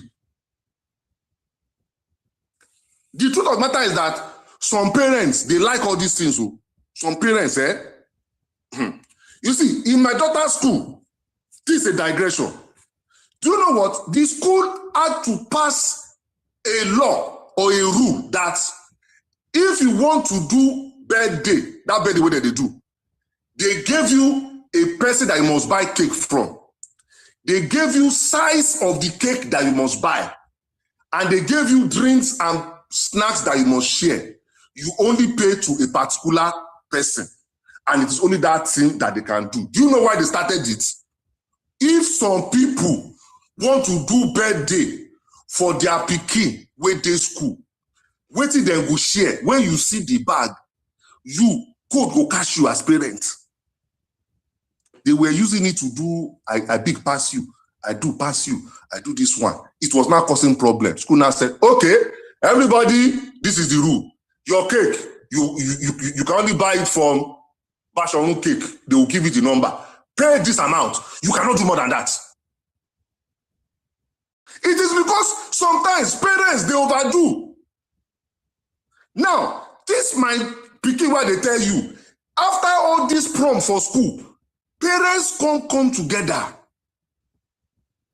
Come say, let us do another party. We want to be giving them customized pillow. I say pillow kill all of them for them. I know they do anything again. What? They are in primary school. They are not going to secondary school. They have not even started their life. You will do this, you do that, you do this, you do. You won't blast it, no book again. So that party, we need more states to ban it. If you want to do party, parents come together and organize it. Another thing that I need states to ban is all this one-use textbook. There are some textbooks. Sorry, it's a digression, no, because Nancy, they pay me and they tell you now, because all these things, they pay me, they suck my money. They will tell you that one-use textbook. So that textbook, there's a way they do it. You use it, you write inside. So that means, like our own time, if you finish, you pass book to your junior ones. Oga, this one, you know the work. You will be buying book. And those books, the school, they use about 300 markup. What is the meaning of that? Why? But I must give my daughter's school. I must give them their props. What they did, what they do now is that they rent those books. They will give those books to your children to use. So they call it rental. So especially all these, their international book, you just pay maybe 100,000 or 50,000 or something. Because if you have to buy some of all those books, it will be so high. So when you see the money that you are paying, but if you want the book for your picking, you go buy them. But that one, when they will give your picking, they will collect it back at the end of the term. So at the end of the day, when you are paying for books, you are not paying millions. Because as they are going up and they are buying some of all these books, when you see the number of books that they will buy, my brother, you go faint. Oh. Then on curriculum, that curriculum is not on paper. Oh. My daughter for school, I will send this to you. They do hardware and GSM repair based on this new reviewed one. So if you think that some of all these things, some schools they do them, it's like an elect. You go choose. They go. I think they have makeup. They have different ones. You see GSM repair and hardware something. Then they do them. I don't know. You see, and that is why I've continued advocating for something. Let our public schools. You see, the gap between private and public schools is too much. That is the problem. You might go to some public schools now, they're not doing any of all these things. But if minister talk that thing, I see them inside result, then they do them. So when they pass some of all these things, it might be difficult for government to even implement, but sometimes some of these private schools, they will just pick them up, pack them, then go do them. So that is what I want to say. There must be no party. There must be no party. I'm waiting for all the governors of this state. If you want to do party, Soludo have banned it in Anambra. Soludo have banned it. Don't make it mandatory that the school will be putting it in my bill. No. Let the parents come together and say we want to do party for our children. You will do party kindergarten, you will do party the JSS, you do. What is the meaning of that? Mr. So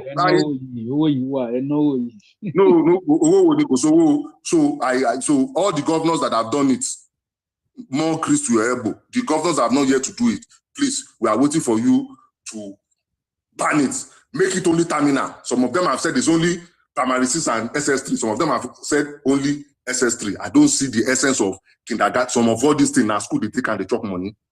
So I will leave it there. Mazi, thank you. Okay, let's have Obeni. Obeni, please go ahead. Isaac. Thank you very much.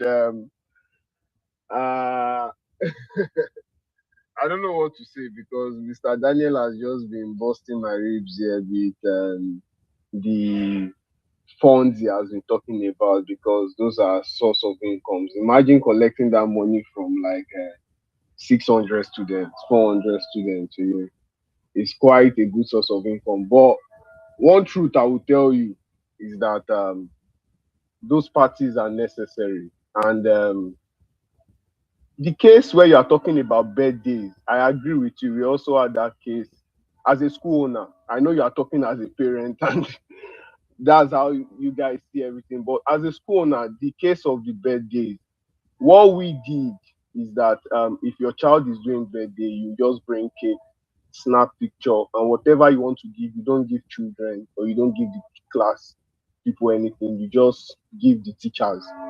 So whatever you want to share, you share it for the teachers. So that's what we did in our own. So whatever those concerns you made are very valid where one parent will want to bugger the other parent. It happens everywhere, but it just depends on how you. And I promise you, some schools cannot curtail it.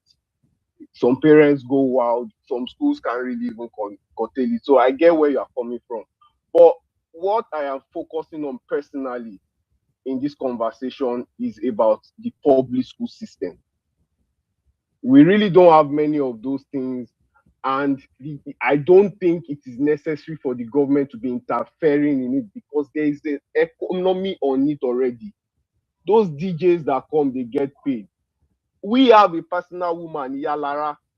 She cooks for all these parties because in my own place, when we are advertising any event, excursion, it is the rice, bro. Our parents know us for our rice because Nigerians like rice. And it takes me back to what the government was doing before. Whosoever that wants to come and say they put it under one program, they put it under another program. Thank you, Maazi, for mentioning how it impacted from 7.5 to 9.5 or 9.8. You can see that is 30% increase. So if that program was working, why have they stopped it and started bringing paperwork? For me, this is paperwork. And I say, okay, and some of them, we've seen that because they collected Becker, they will now go to school. No, that is not what is causing it. It might be a factor in some areas, I agree. But you cannot now say because it is a factor in some areas, you now want to cancel it in all schools. These states make money of it. Some people, that is what they do. You now want to remove their jobs. There are some people that market. There are some people that invigilate.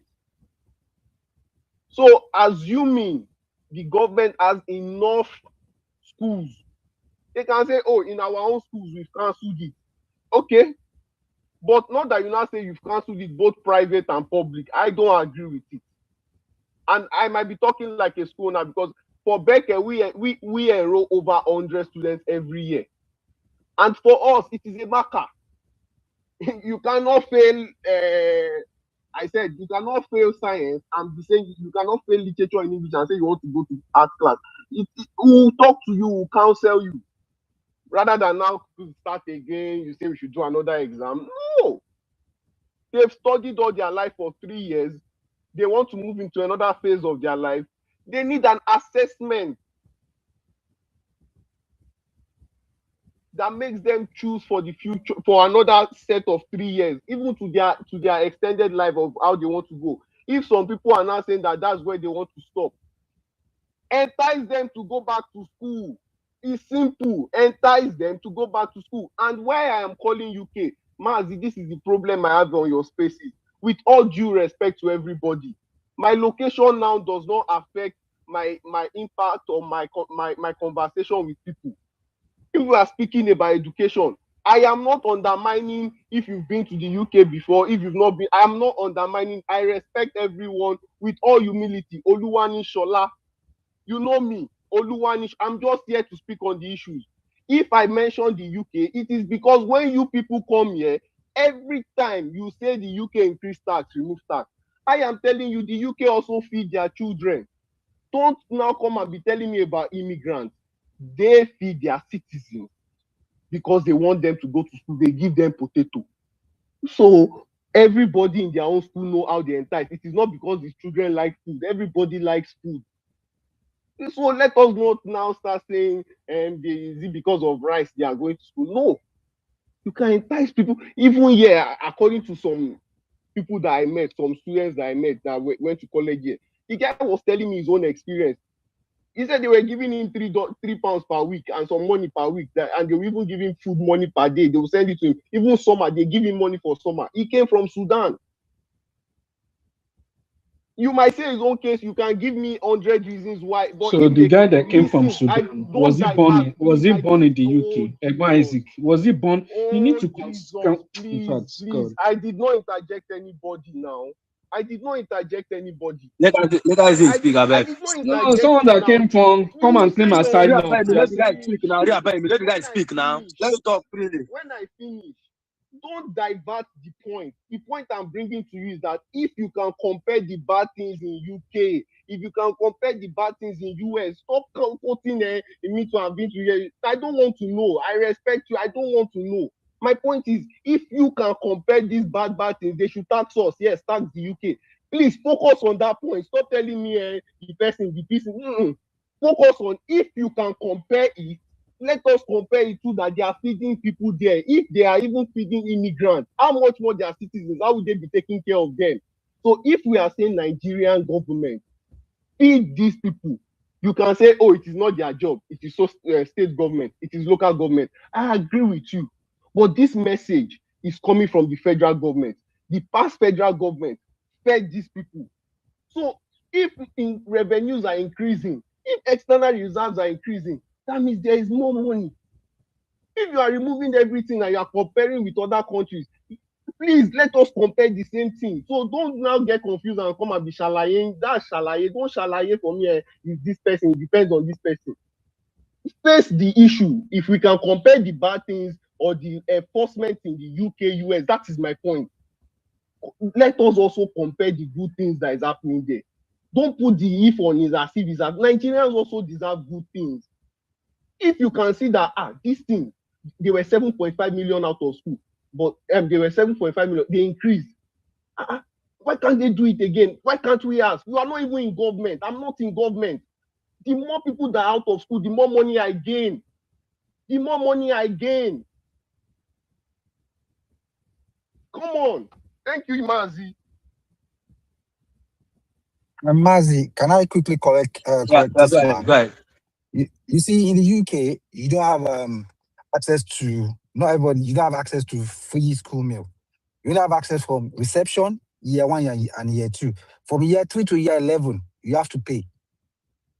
Like for my, be careful. Hello, can you hear me? Yes. Like for my children now, my son just finished his secondary school. In fact, today is his prom. He just finished secondary school. I was paying almost £800 per year for my son and my child. But if you're on benefits, yes, you can have access to free school meal from year 3 to year 11. But automatically, you are not automatically, you don't have automatic access to free school meal. If you are not on benefit, you have to pay. It's only from reception, year 1 and year 2. So that's what I'm trying to correct. Thank you. I mean, to add to that, thank you for the clarification. I also know about this. So it's just so funny when Amazi, can I go ahead, please? I won't be long. Go ahead. It's just so funny when some people, as if this UK is not with this UK we did, but I don't want to address that again. So when you mentioned that some people are paying summer money, some people are doing this thing, you don't even know the context in which the guy is being paid, whether he's claiming asylum or maybe he's on receiving benefits. It's not everything that we just see in there. You just come here and say it's something that you don't even have idea of. So it's just so funny, honestly. The funniest thing is when we look at the way our own education is being run, some people come there and say that our education is so bastardized and we're doing something is so archival. I was like, come on. You know that in this same Nigeria, most of the students in this UK, most of the teachers now are from Nigeria. And they're getting good cash, good money for it, monthly. Some people have even paid. One of my friends was even saying that he wanted to get a teacher in Nigeria. He's been billed for about 200k every month. So it's not the teacher that taught my son, sorry to cut you, that taught my son GSS maths was from Nigeria. I was paying almost 50 pounds. Yeah, that's about per section before. I was paying almost 50 pounds per section for a teacher in the UK, but I had to it's too much. Honestly, so I had to get a teacher from Nigeria. My friend introduced me to a teacher, and I was paying 150,000 a month. Yeah, and it takes him three times in a week. Just 3 times in a week. Yeah, 3 times in a week. But the other UK teacher that was taking him maths before was charging me 45 pounds per section, and it takes him twice in a week. 45 pounds per section. That's about 90 pounds in a week. And yeah, some people will still come here and ridicule the education system. This reform, honestly, it's not like it's a bad reform. One thing about Nigeria I've seen is that they just whine and complain about everything this present administration is doing. It's not like it's not a good reform. They don't just like the person that is doing it. They don't have anything to campaign on. That's just it. It's not like they don't like the reform. The reform is good. We all know. But they don't like the person doing this reform. So there's nothing you're going to do about it. This reform will stand and Nigeria will prosper. That is my own. Thank you, Mazi. I read the mic, Jerry. Thank you. True Not, are you there? Can you hear me? True Not.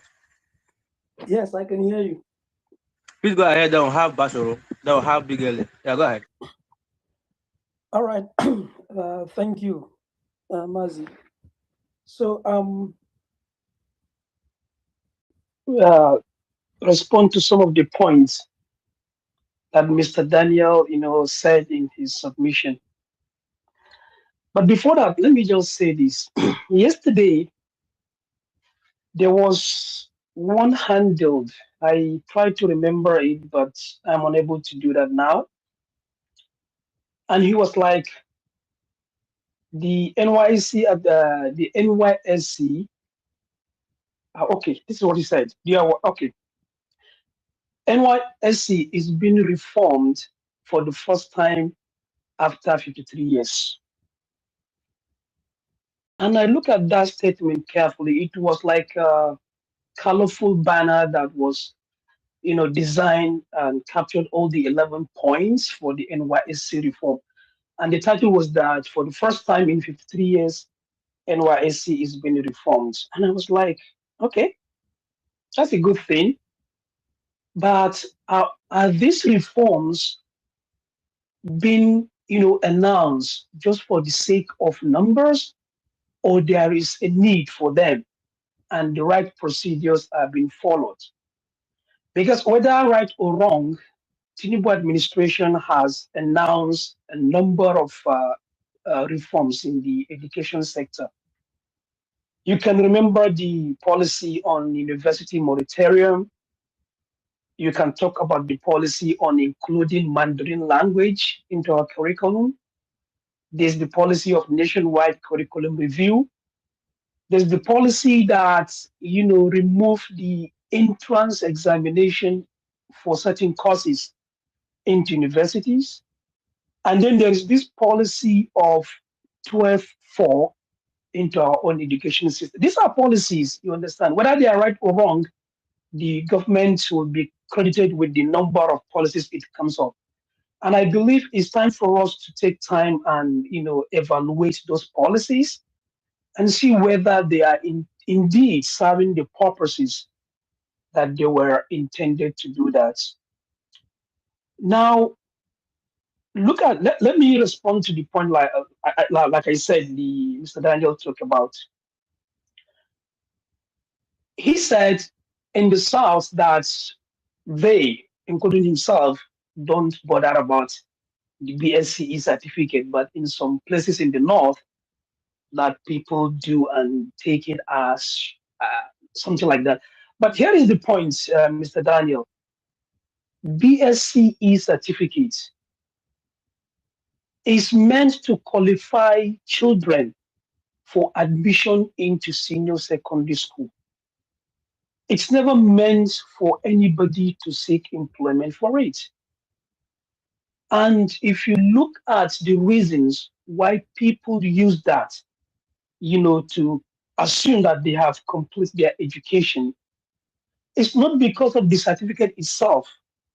It's because of the prevailing, circumstances some of us, found ourselves. So when the Ministry of Education, put forward retention as the reason for removing that, break, I think they are not being fair to Nigerians.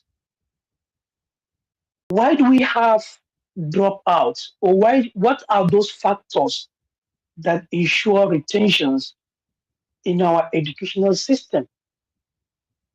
That JSCE break, or transition has never been found to be a reason for students to drop out in our educational system. There has never been any scholarly article, scholarly work that points to that as a reason for students drop out. Most scholarly, work, believe that financial and welfare incentives are one of those reasons that make people or children to drop out from schools. So if the governments want to ensure, retention, they need to look at those reasons that brings about, dropout and address them, and not just to say, okay, we're changing this policy because we want to ensure retention. It's not the right policy. Those breaks academic breaks, they are very important. Demands, break or holidays from academic demands, they are aimed to allow students and teachers to rest, distress, identify, recollect, and celebrate achievements. So the number of parties that children, that being organized for children at every academic achievement is to encourage them to work more. I would like to see those parties increases if we can afford them. If a child completed kindergarten, celebrate with him. If he does that for primary, for JC, celebrate with him. It's an achievement. It will encourage him to work more. It won't stop him from going to school. We have a lot of holidays in Nigeria, and those holidays are important. If you look at them very well, you can group our holidays into three. We have the Muslims holidays, we have the Christians holidays, and then we have the national holidays. All these are very, very important. They are necessary. We need them as parents, as children to go to school. So the point I'm making is that those parties do not stop children from going forward with their own education. On the contrary, they encourage them to go ahead and continue their education because they want more parties. So I disagree with the idea. I don't know if I interrupt you, but I think you missed the point Mr. Daniel was making. He was not making it on the behalf of the children. He was making it on behalf of himself, spending the money. He was talking about how those activities is training people. No, yeah, I'm coming, Mazi, I'm coming from the educational, angle right now. Academic holidays or breaks, as they are called in some other places, they are reasonable and we need them. But as parents, as government, when you were in school, true not? Yes. Did you go to holidays? What you said? When you were in school, did you attend holidays? Of course. So did they throw a party for you? Did they throw a party for you?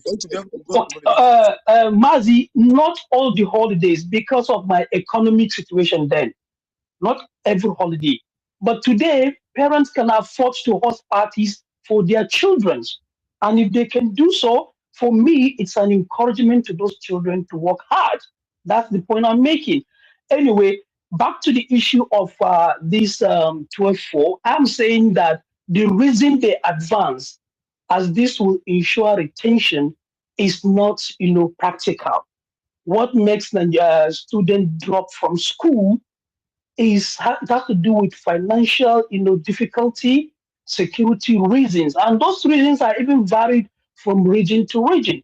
Break or examination or qualifying exams has never been found to be a reason, for student drop out of our schools. These things can be verified anywhere.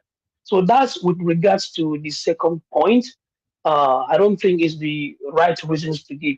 Now, Mazi, back to the issue of NYSC. We've been debating this yesterday. I've been to many spaces and I gave my own, stand with regards to the reforms. There was an article published in 2014 by Chidi Amuta, if I got his name correctly. And in that article, the name of the article is something like NYSC Then and Now. And he asked a very, reasonable questions. The question is like this. I'm now rephrasing, not word by word, that has the NYSC achieved its objectives?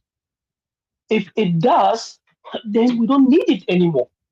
We need to replace it or even scrap it entirely. And if it has failed to achieve its set objectives, that's the more reason why we should scrap it. We don't need it anymore. We have evolved as a people. Are we talking about unity? Are we talking about restoration? The 3 R's? What did it stand for? Help me. Rebuild, reconciliation and all this. Has the scheme achieved its objective? If it has, then let's scrap it. Let's come up with something that align with our reality as a people in the 21st century. Give people the options, to decide where to move forward. And I gave what I believe should be part of the reforms. I argued about the fact that if the government insists on retaining the scheme, then one, it should be made voluntary, not mandatory again. It should be decolonized.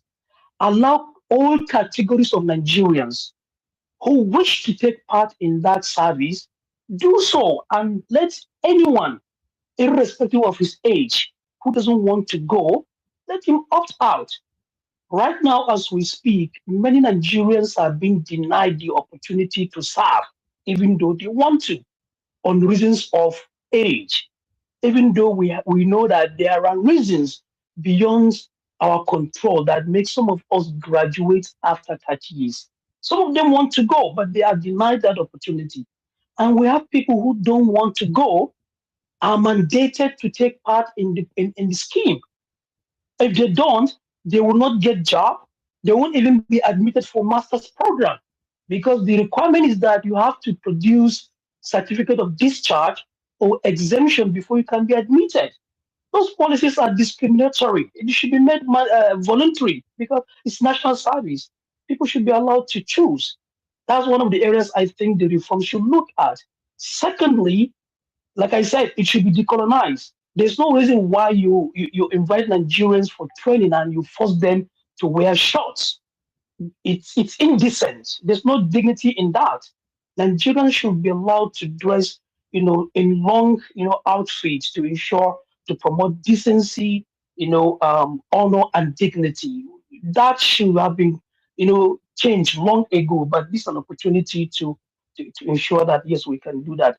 Mazi, I also argued about the lack of equity in the federal allowances that is being paid to co-members. I gave an example for me. I'm from the north, and I was posted to the south without giving the options to say no.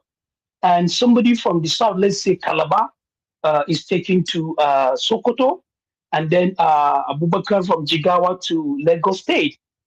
We all know that the living expenses in those states are not equal, and you subject us to equal federal allowances. For me, that's not fair. If you want to pay us equal allowances, then give us the options to choose where to serve. Given the option, I will not go to the southern Nigeria because it's more expensive to live there than the north. So if you want me to go there, then make provisions and give me what reflects the cost of living, in that part of Nigeria. For me, that's what I call equity and fairness. Also, you look at the number of Nigerians, co-members, who go out of their own ways to seek redeployment. Some Nigerians spend money to make publications, false publications, that they are married or that they have these life-threatening illnesses, simply because they want to, redeploy back to their state of origins.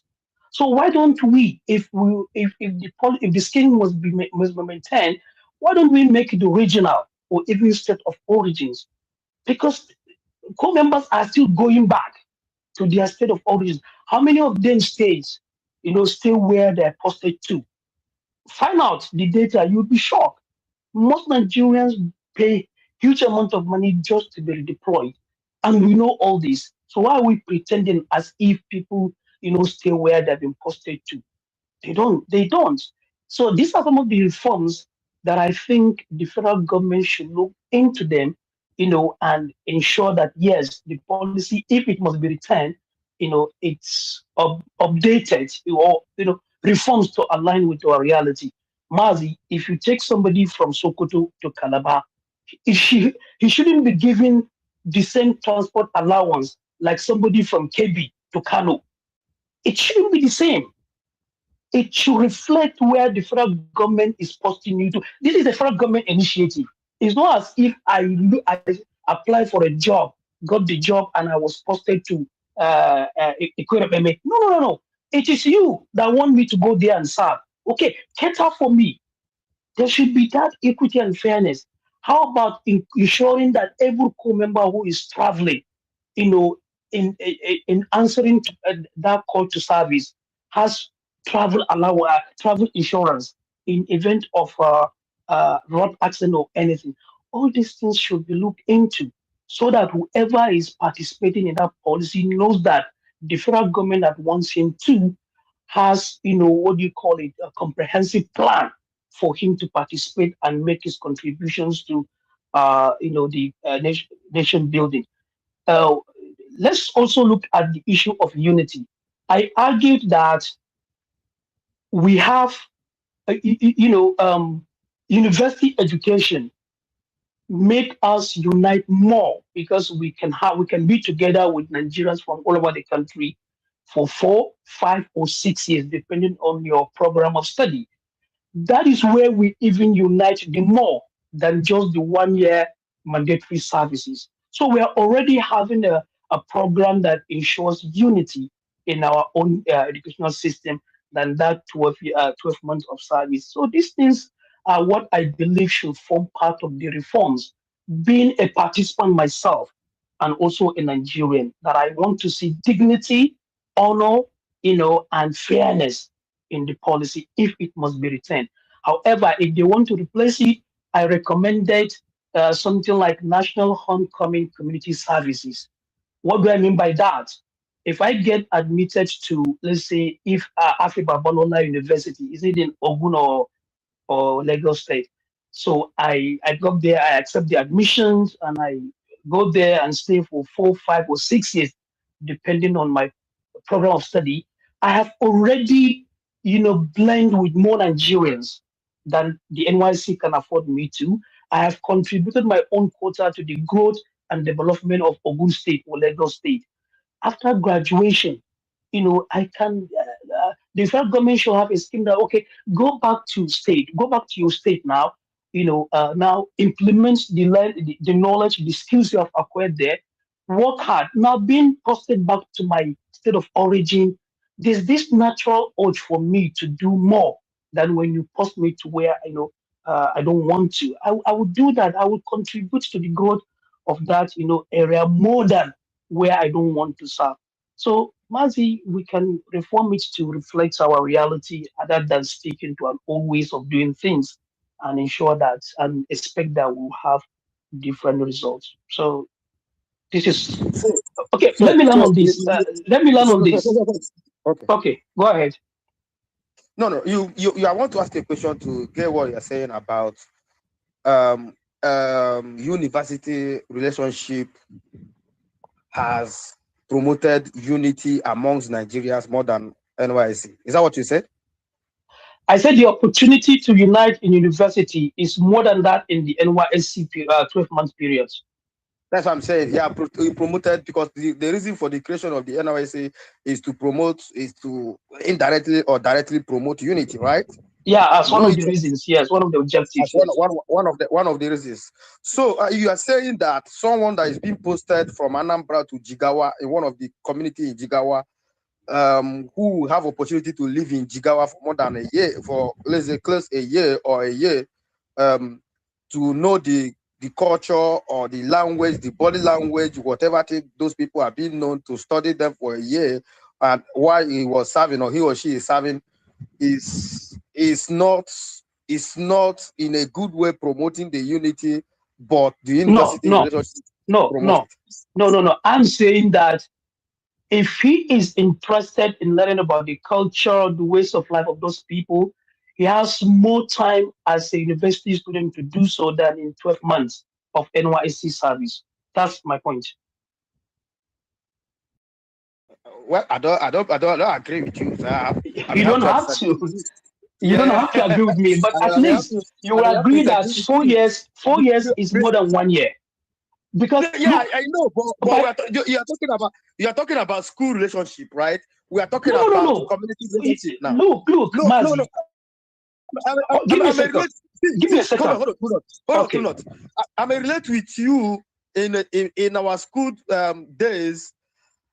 that does not mean that I know culture or everything about you, or that does not mean that I know some of the things about you. But if I go to your community instead, I mingle with communities, I mingle with farmers, I chat with villagers, I chat with all kinds of people in your village. I may know people. You that come out from your village to come to study in school, you are not enlightened. I'm going to meet people whom I myself will be telling them the reality of life, how Nigerians are outside their community. They will tell me how Nigerians are feeling outside where I'm coming from. But where we are in schools, there are 70% chances that we may not have that kind of conversation. Do you get that? We have a conversation of youth. Yes. Mazi, we were told that as we pass through the universities, we should also ensure that the university passes through us. Now, in most of the universities in the north, where I come from, universities' housing are mostly reserved for first year and final year students. Those at the middle end up staying off campus. And that's a great opportunity for you, to meet people of that area, to socialize with them, to learn about them. I'm saying that the opportunity, if you are interested in learning about other people, where you are posted to school, or where you are admitted, to learn, to study for 4, 5, or 6 years, provides you that opportunity more than the 12 months NYSC period. Mazi, you missed the point that a lot of Nigerians seek redeployment back to their state of origins, whereby those who accept the admission hardly change university. They end up remaining there to ensure education. A lot of Nigerians in the university have rejected their application to enter a university. Some of them have said, no, I'm not going to go to the university. No, I said those who accept the admission. I want to go to UNN. I know, right? I said those who accept the admission, those that accept now, are likely going to remain there until the end of their own programs. That's the point I was making. And the same thing now, vice versa. Those who accept the deployment will be there to study the body language and everything about these communities. So why are you trying to make it look like one way? Okay. Yeah. We will disagree on this point, but I've made a lot of points that you can also respond to everything. I want to ask you a question, though. Oh yeah, ask your question so we can move on to Bashorun. Yeah, Bashorun. Sorry, Gary. I want to ask you not a question, but there's also one point I want to make, which is something that he said. The BECE only qualifies you for admission into senior secondary. Yes, that is true. That is one of the various things it could qualify you for. Number one, it is a certificate of completion of basic education. That is what it stands for. If I now choose to further my education to senior secondary school with it, I am free. If I want to go for vocational studies with it, I am free. If there is a job that it qualifies me for, though those jobs might be few, I am free. It is not mandatory that I use it for only that. As a certificate, it stands for completion of a segment of my education. But the question I wanted to ask you is this on the party. Should parties be mandatory by the school for every parent, irrespective of if I want it, I can afford it or not? As in, whether I can afford it or I cannot afford it or if my child is finishing kindergarten and they are going to primary school, should schools be including it in my bill? The answer is no. Or should it be optional? It should be optional, yes. That is what I'm saying. Presently, it is not optional. It's like you're not getting, they will put it in your bill, you must pay for it. Yeah, but maybe it's not the whole of Nigeria, and that's the angle I was coming from. Okay. Now, these places where governors are banning it, it is because there has been complaints. For example, I gave example of my own children. The one that I paid for now, in the school DC, that money is there.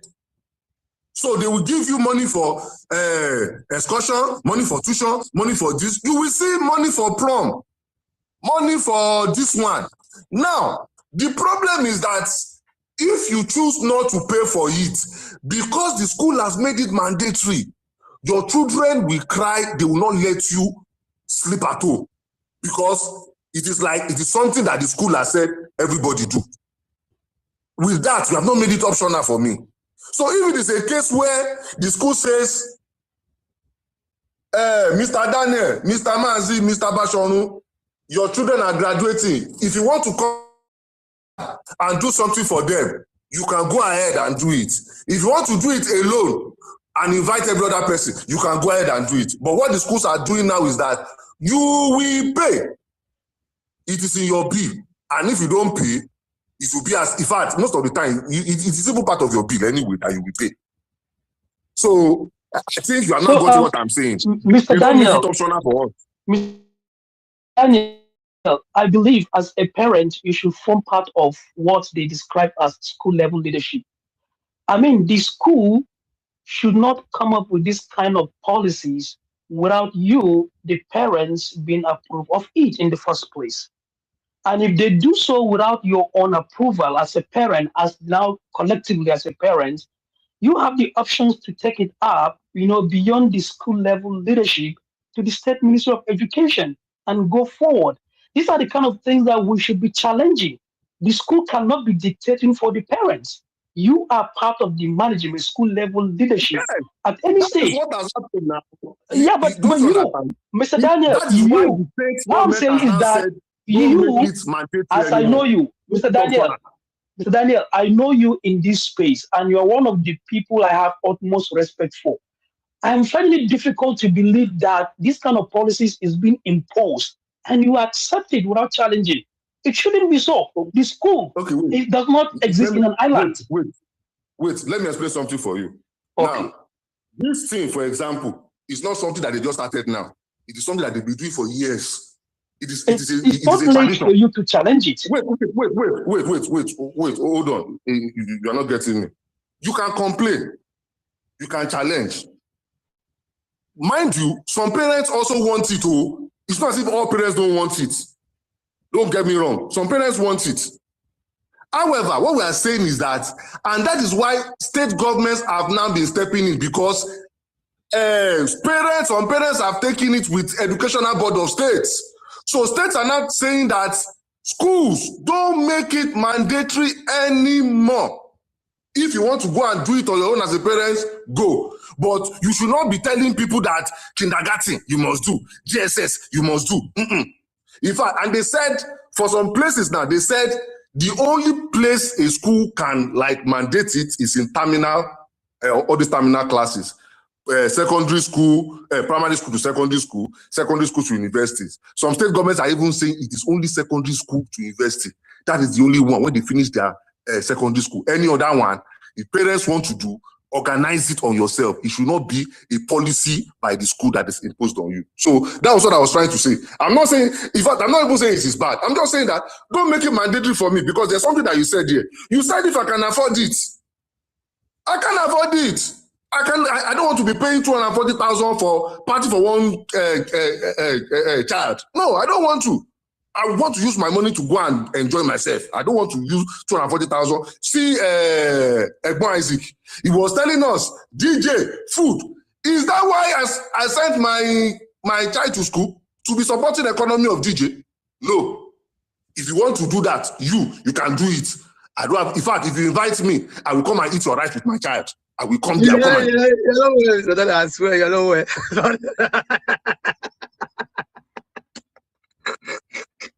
So, Mazi, in rounding up my submission. So, yeah, thank you, Mr. Daniel, for that. Mazi, in rounding up my submission, I believe the NYSC should be scrapped. If they must return it, I've given my own opinions as regards to the upcoming reforms. We can also, come up with this other policy, or with like we have it now when graduates are going for interns.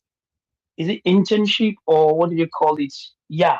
So a graduate is allowed to go and seek where he wants to do his teaching practice or internship and all this.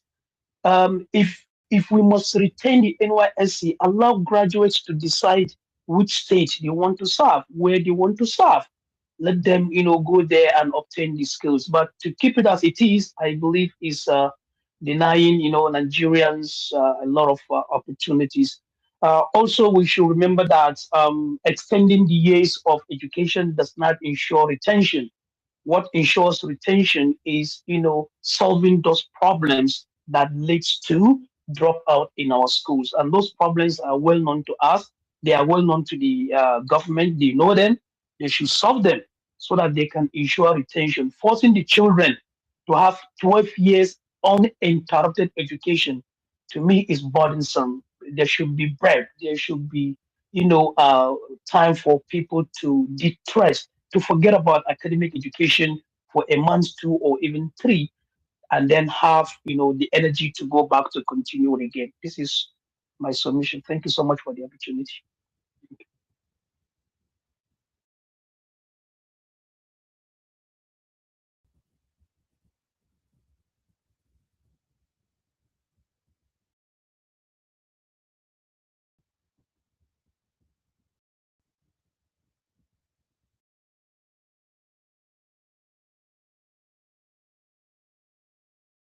Mazi, are you there?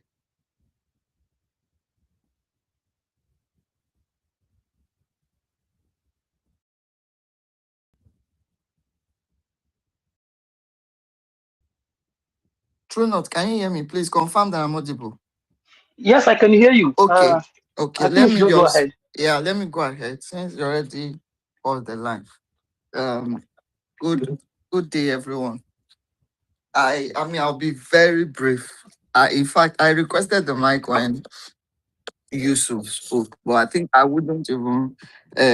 I mean, it is. I would just go ahead with the little submission that I'm not doing so much on what some of the things that Yusuf said. I agree with almost everything that True Not his opinion, particularly as regards for the first time, yes, for the first time, you and I, after years of disagreements. Okay. Absolutely. Not I didn't agree entirely with everything, but almost everything you said, particularly with the NYSC. I think I also share the same opinion or sentiment that if we're not going to have a holistic reform, that will reposition the service to what it was intended for, then there is no need to continue with it. Then it means it has outlived its usefulness. But then again, with the recent reforms announced less than 48 hours ago, we can only, I think, I would just want to be hopeful, because when I look at all of this, the reforms that, that was put out, if, properly implemented, I think these are, the major issues that are confronting the service. I think it was grouped under five points. The first point, national develop, to turn it from a national mobilization platform to a national development platform. The second was the 6 weeks, from the original 3 weeks, in camp. And then it's no longer going to be business as usual. So the government is now, also implementing. I mean, this is part of the government reform towards, meeting a $1 trillion economy. And the reason, for this reform, from extending it from 3 to 6 weeks, is to also, do away with those obsolete exercise, that, they do in camp, skipping of ropes and all of those, military style training will no longer, be, it will no longer be, the order of the day. It will now be entrepreneurial focused, training. They also give you training on entrepreneur. They also give you career training that has to do with what you majored in, in school. I think if we look at all of these policies, they are very beautiful on paper. My hope, and desire is that they would, be implemented to the latter. The most important for me, was the state government. I think that should be the number 5, participation of, state government, and it has to do with physical infrastructure. I know about 3 camps, 3 NYSC camps across the country. I won't give names. That the badge that just left camp, was it yesterday or are they passing out today? Either yesterday or today that they are pass out, parade. It's either yesterday or it will be taking place today. I know about 5 people, who had to, be asked to go back home because the NYC does not have the facility to accommodate all of them. And many of them were even sleeping, in public places like churches and schools that are not even, the designated, camp for the COP members. And some of them had to be out because of the very,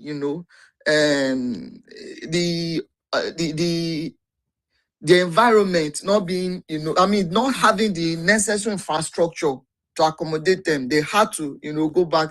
They were asked to go back home. So I believe, state government coming on board. For me, the major, issue has to even do with, the living conditions in camps. If you, even after you, some of us might be a bit very lucky, that served maybe 10 years ago, or even, more than that. Maybe the infrastructure, not even maybe, those infrastructure that are there was perhaps a bit more better than what we have now. We've also have some responsible state government that have made tremendous investment in infrastructure. I give it to the government of Rivers State and Akwa Ibom State. I single them out because, if you go to the Rivers State Permanent Orientation Camp, it's even better than some hotels, that you have around. The same thing with Akwa Ibom. So the living conditions there is very, very conducive. But when you go to other places, they are still using pit toilets. It is high. It is just, the infrastructures are nothing but eyesores. So with, the partnership with the state government, hopefully the state government will be more responsible, and invest more, in this infrastructure to make, the living conditions of the corps members a bit, more pleasant. And by extension, it will also mean more, more people coming into the state, more money for the state. No matter how you want to see it, even if it's 20 people that is posted to a state, definitely these 20 people would definitely add, even if it's 20 naira, to the economic, fortune of the state. That's why today Lagos, Abuja, and Rivers State are just about the only states that you hardly, get posted to. People struggle, people bribe, they do all sorts just to get posted to these 3 places, and the reasons are very obvious.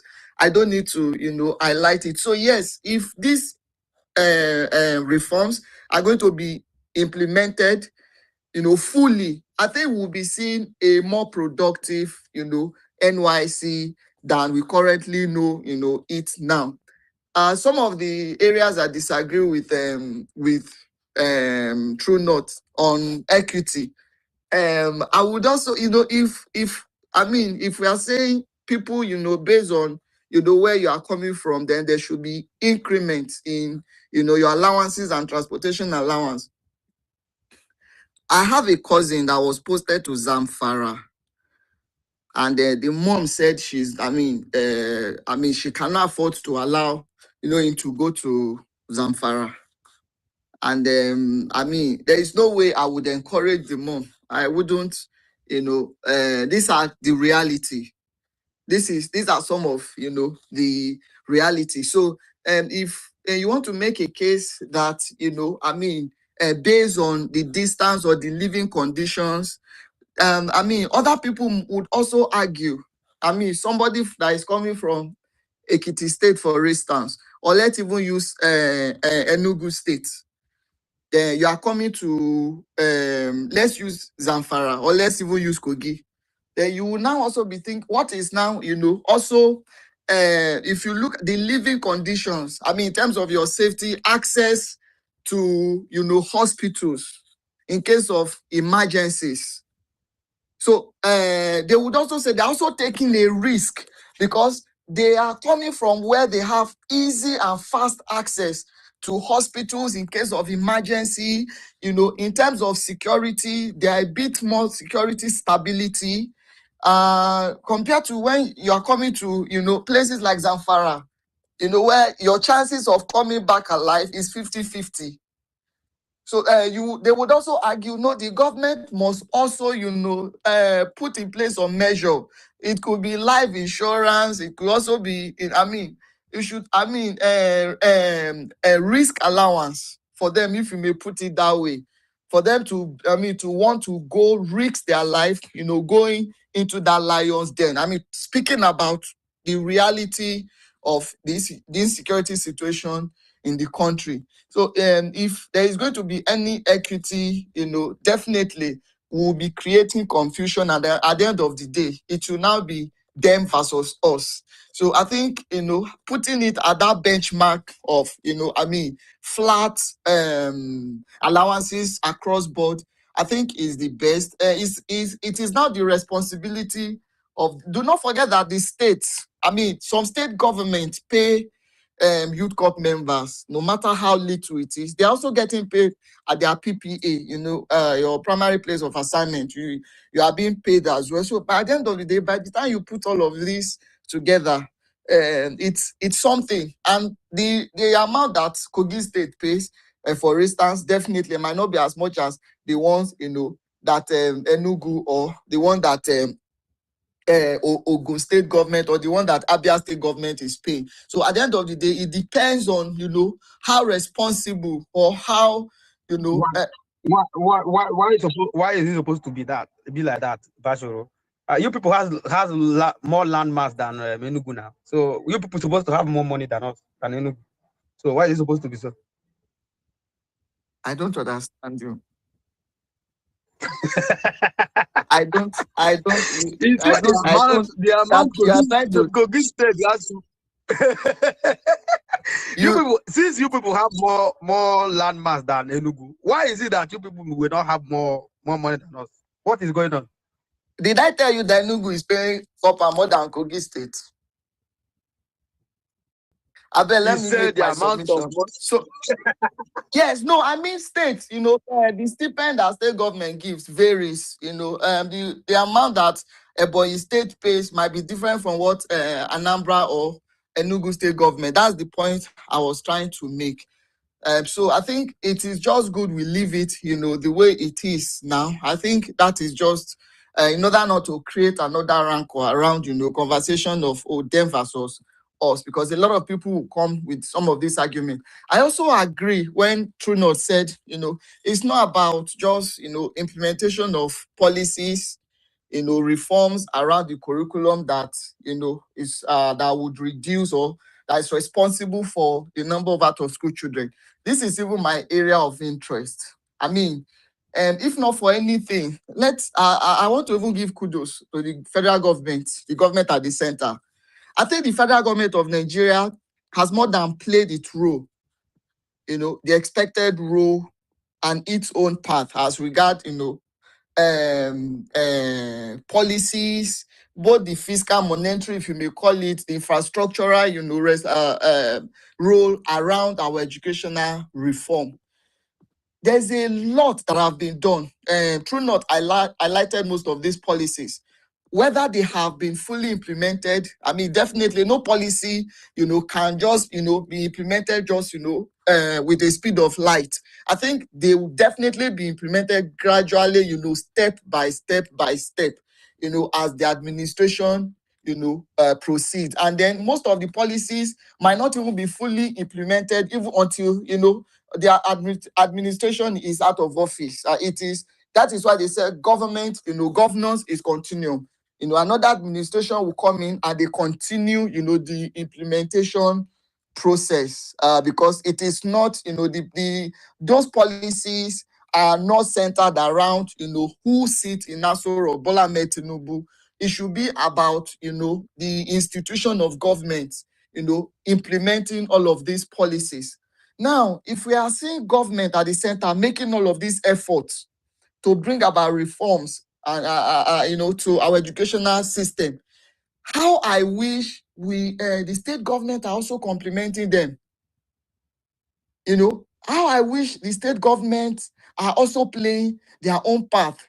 If government at the center is, bringing about curricular reforms, they are bringing, they are making huge investment in infrastructure. They are making huge investment in, the human capital development and the reform of, our educational system itself. When you look at the technical colleges, I always mention this, and I don't know why we are not, emphasizing this enough. For me, the reality of where I'm from, I don't really pay much attention to university education. I am more passionate now with the little that I know, the little knowledge, and my understanding, of our current reality. I read a report that was 2021. I've forgotten where I got that report. 2021 or 2022. That was a long time ago. That almost 70 to 75% of Nigerian graduates with degrees actually abandon these degrees and then take up a skill they learn within a week or 2 weeks, and they are excelling in it. That over 75% of Nigerian graduates do not actually work with their degrees. They abandon it and they do something different that has nothing to do with what they study in the university or in a polytechnic. And these are all technical, skills, tailoring, hairdressing, mechanic, phone engineers. You have a whole bunch of them. They are doing pretty well in it. And this is what, technical colleges offers. The federal government has reformed it. For you to attend technical colleges, you do not pay tuition anymore. The government are also giving you stipends. 20,000 naira on a monthly basis as your feeding allowance. So why if this is not enough, let us even agree, those that are arguing that, economic power, feeding, that you have to give incentive. I think that was how the school feeding program came about. There was a study and then they discovered most of, the reason why majority of children are out of school is as a result of the family not being able, to feed them properly. So the government, thought it in its wisdom. If you are able to provide a meal for them, free meal and free uniform in some instance, then they will be, the parents will be encouraged, to send their children to school, because if the kids are going to be at home, the parent will not even be able to feed them. So they would, since they are sure of, a meal, a good, healthy meal in school, then the parent will be more than willing to send them, to school. And the children would also be happy. Because if they stay at home, they are staying with empty stomach. But if they come to school, they are getting free meal. And it brings about some improvement, particularly in Adamawa State. The government of Adamawa, the current governor, commended the policy and confirmed that it reduced the number of out-of-school children by thousands of numbers. So if we are seeing a government that is also reforming, bringing about free tuition free in technical colleges, and also, you're being given stipends. Why are our state government, through the traditional leaders and other, stakeholders? I'm speaking in my own region this time around. Because in southern Nigeria, the number of out-of-school children is reducing. But in my region, it is increasing astronomically, and it is unacceptable. So the question I keep asking is, what magic is southern Nigeria performing that our leaders have refused to copy? This is not just about childbirth. I think it is about intention. If our government, if our state governors has, all of the I think let me just restrict so it doesn't seem like I'm trying to politicize this, because what I want to do exactly is, to also speak against the politicization of some of these policies.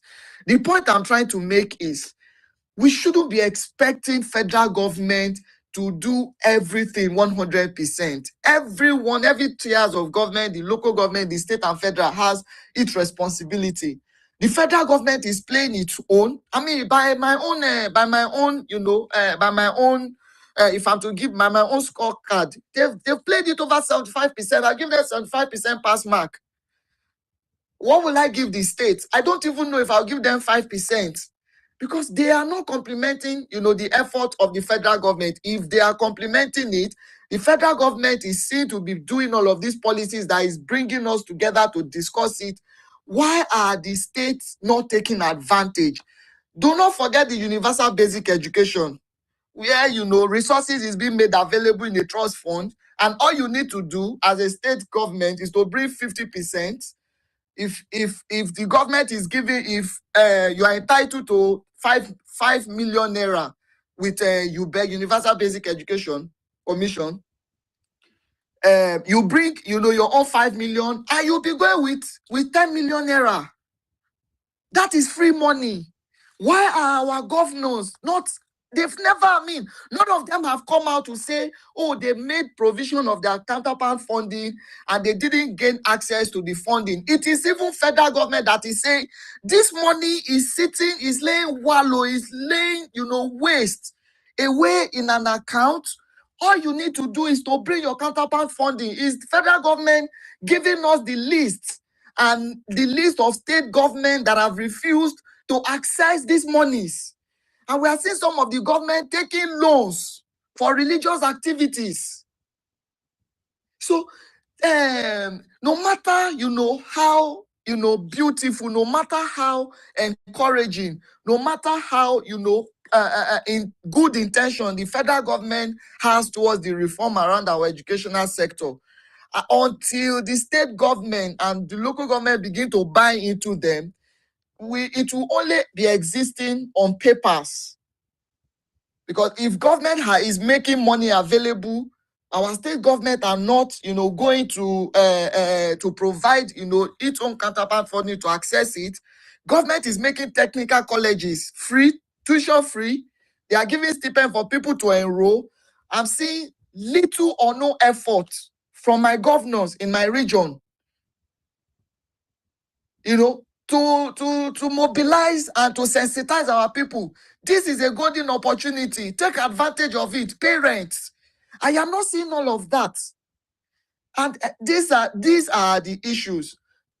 Federal government, the state government, and the local government, they have very important role to play. But just now, the federal government is just about the only one that is seen to be playing, its own role and try as much as possible, to touch all of this, every areas, every facet of our economy. But the state government are too laid back.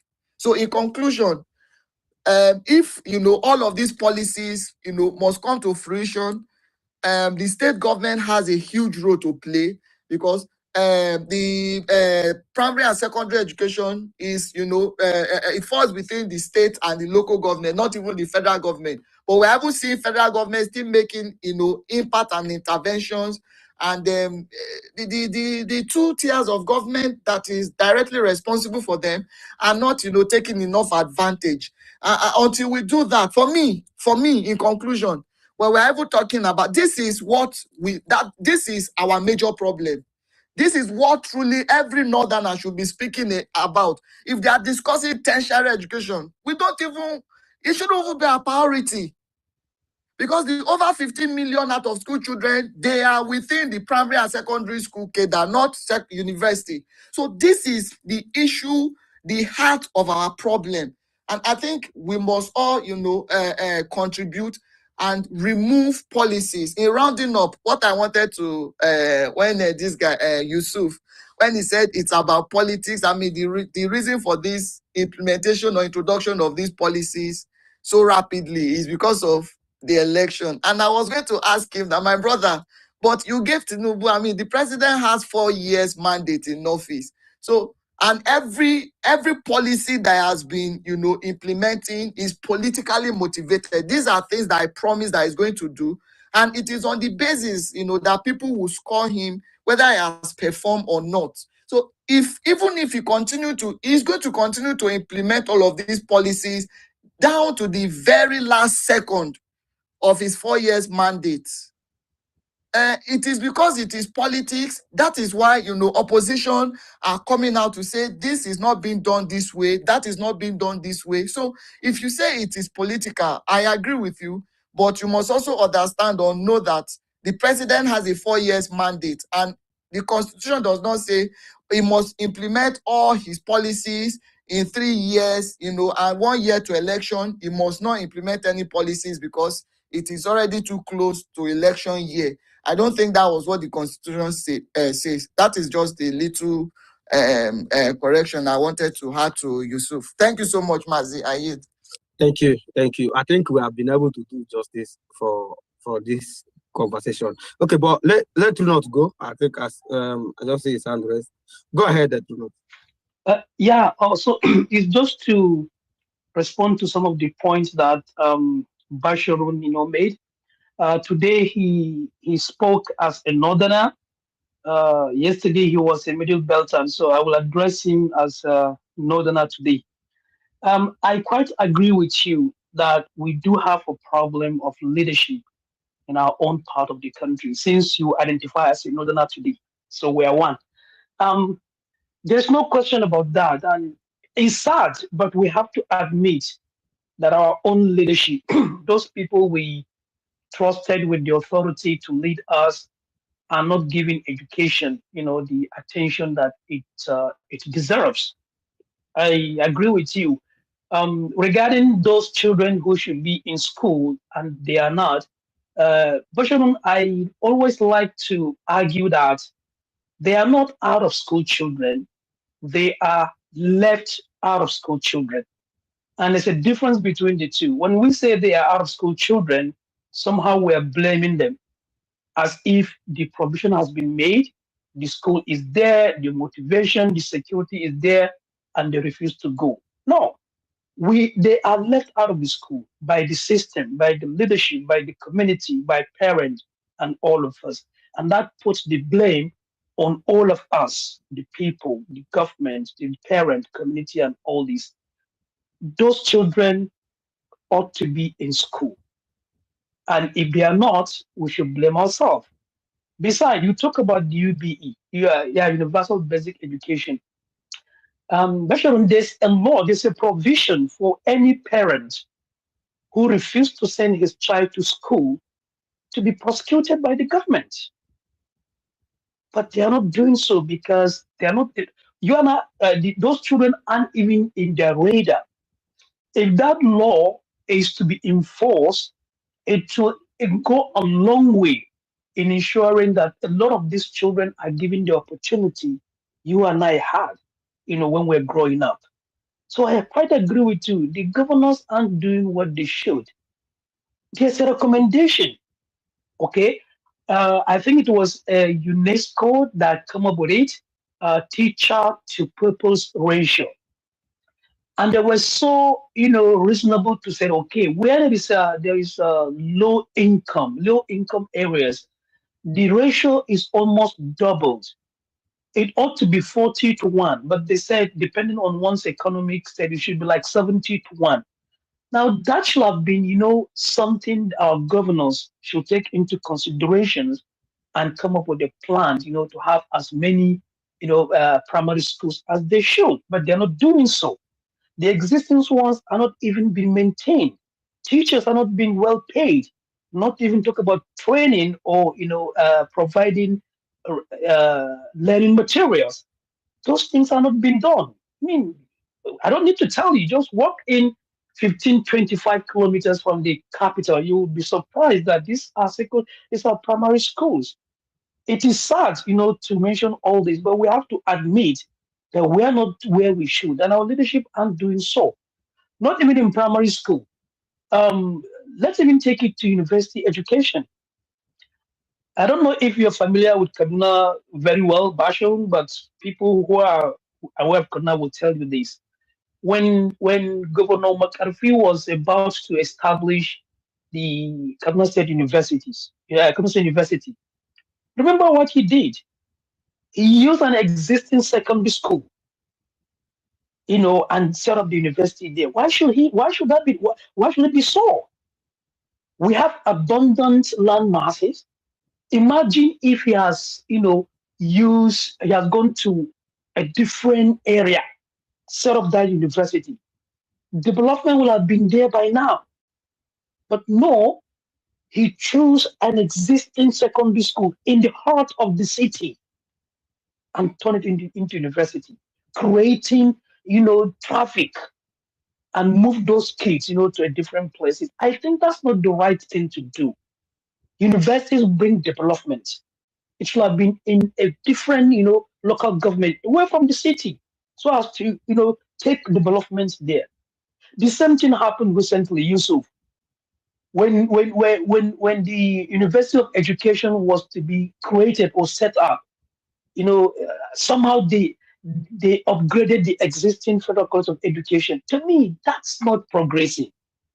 That was a premier college of education in the country. That university will have been in somewhere else, creating more opportunities. But no, we upgrade one. Where is the FCE now? Shall we call this that progressing? No, it is not.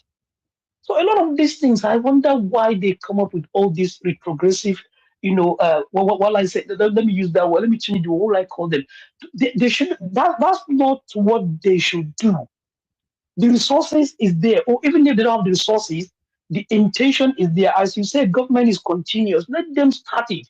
Whoever comes after them will continue, the journey. But no, I agree with you. Our leadership, in the North is not giving education the attention it deserves. It's unfortunate, but we have to admit that. And I hope that we will get back our North, whereby education will be given and all other aspects of life will be given the attention they deserve. With the right leadership, we'll get there, inshallah. Thank you so much for the opportunity. Thanks a lot, True North. Thanks a lot. I have to agree with everyone on this topic. I mean, everyone who has spoken on this topic.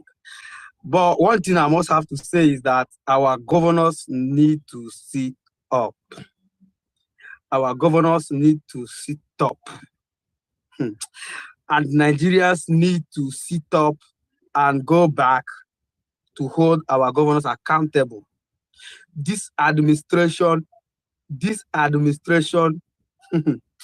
if you look at the way they are going, power is being dissolved. That restructuring that we have been crying about,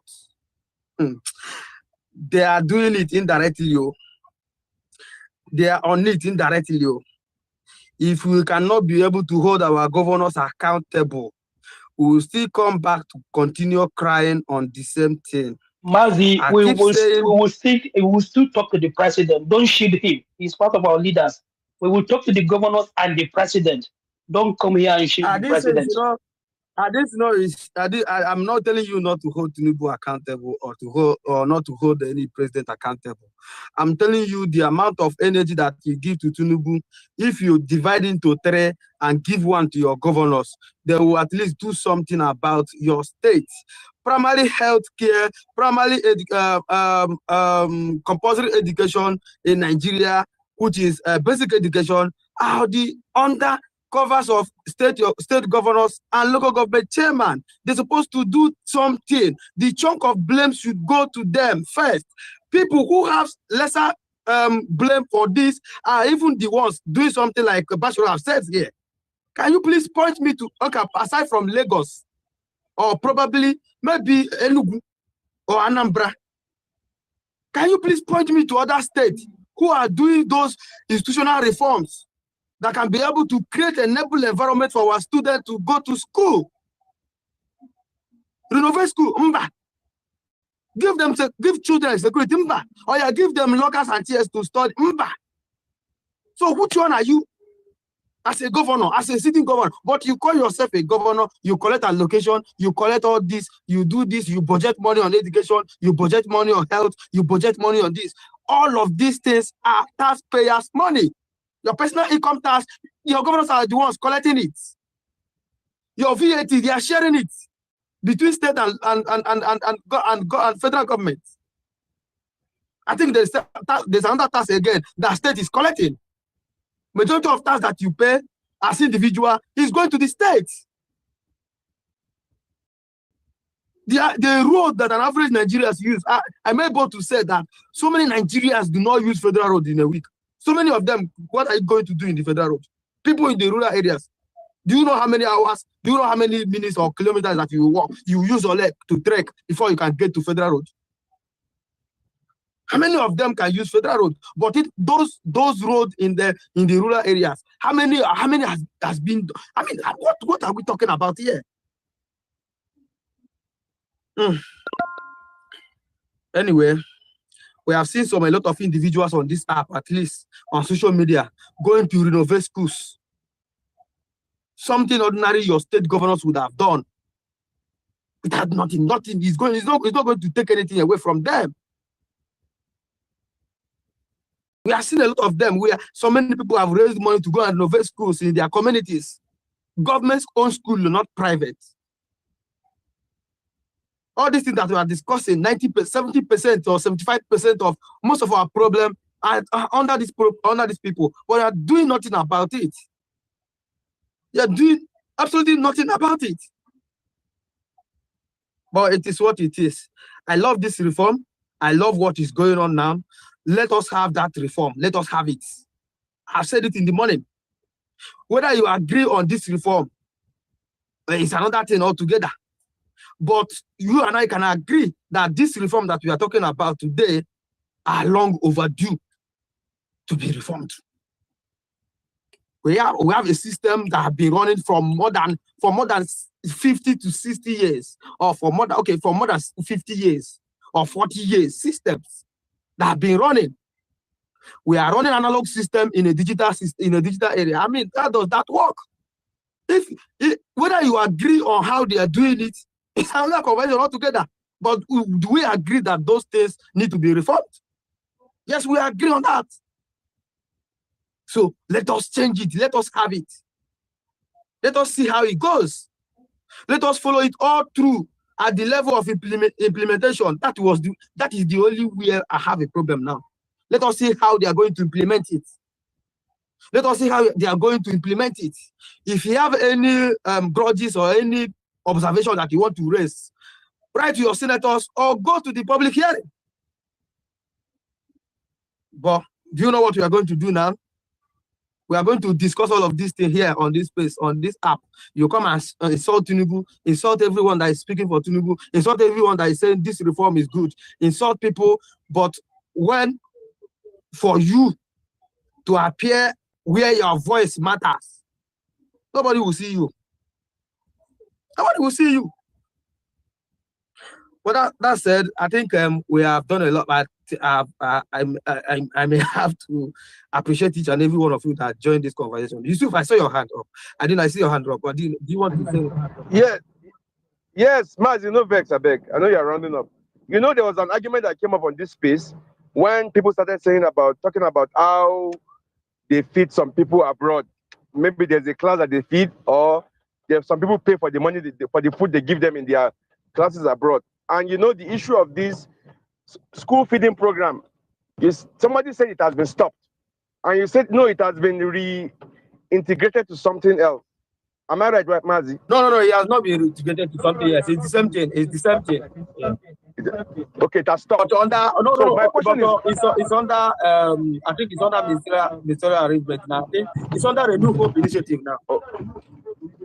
Okay, fine. I'm saying that if that homeschool feeding has increased the number of people that are enrolling to schools, I don't know why it should stop. It's not that I'm supporting the policy. But if that policy is working for us and people are coming to school, I don't think people should come and be complaining that, oh, in abroad, you have to pay for that lunch. If they are paying for it, must it be that, why must it be that is the one they are doing in diaspora that we must use to compare to our own?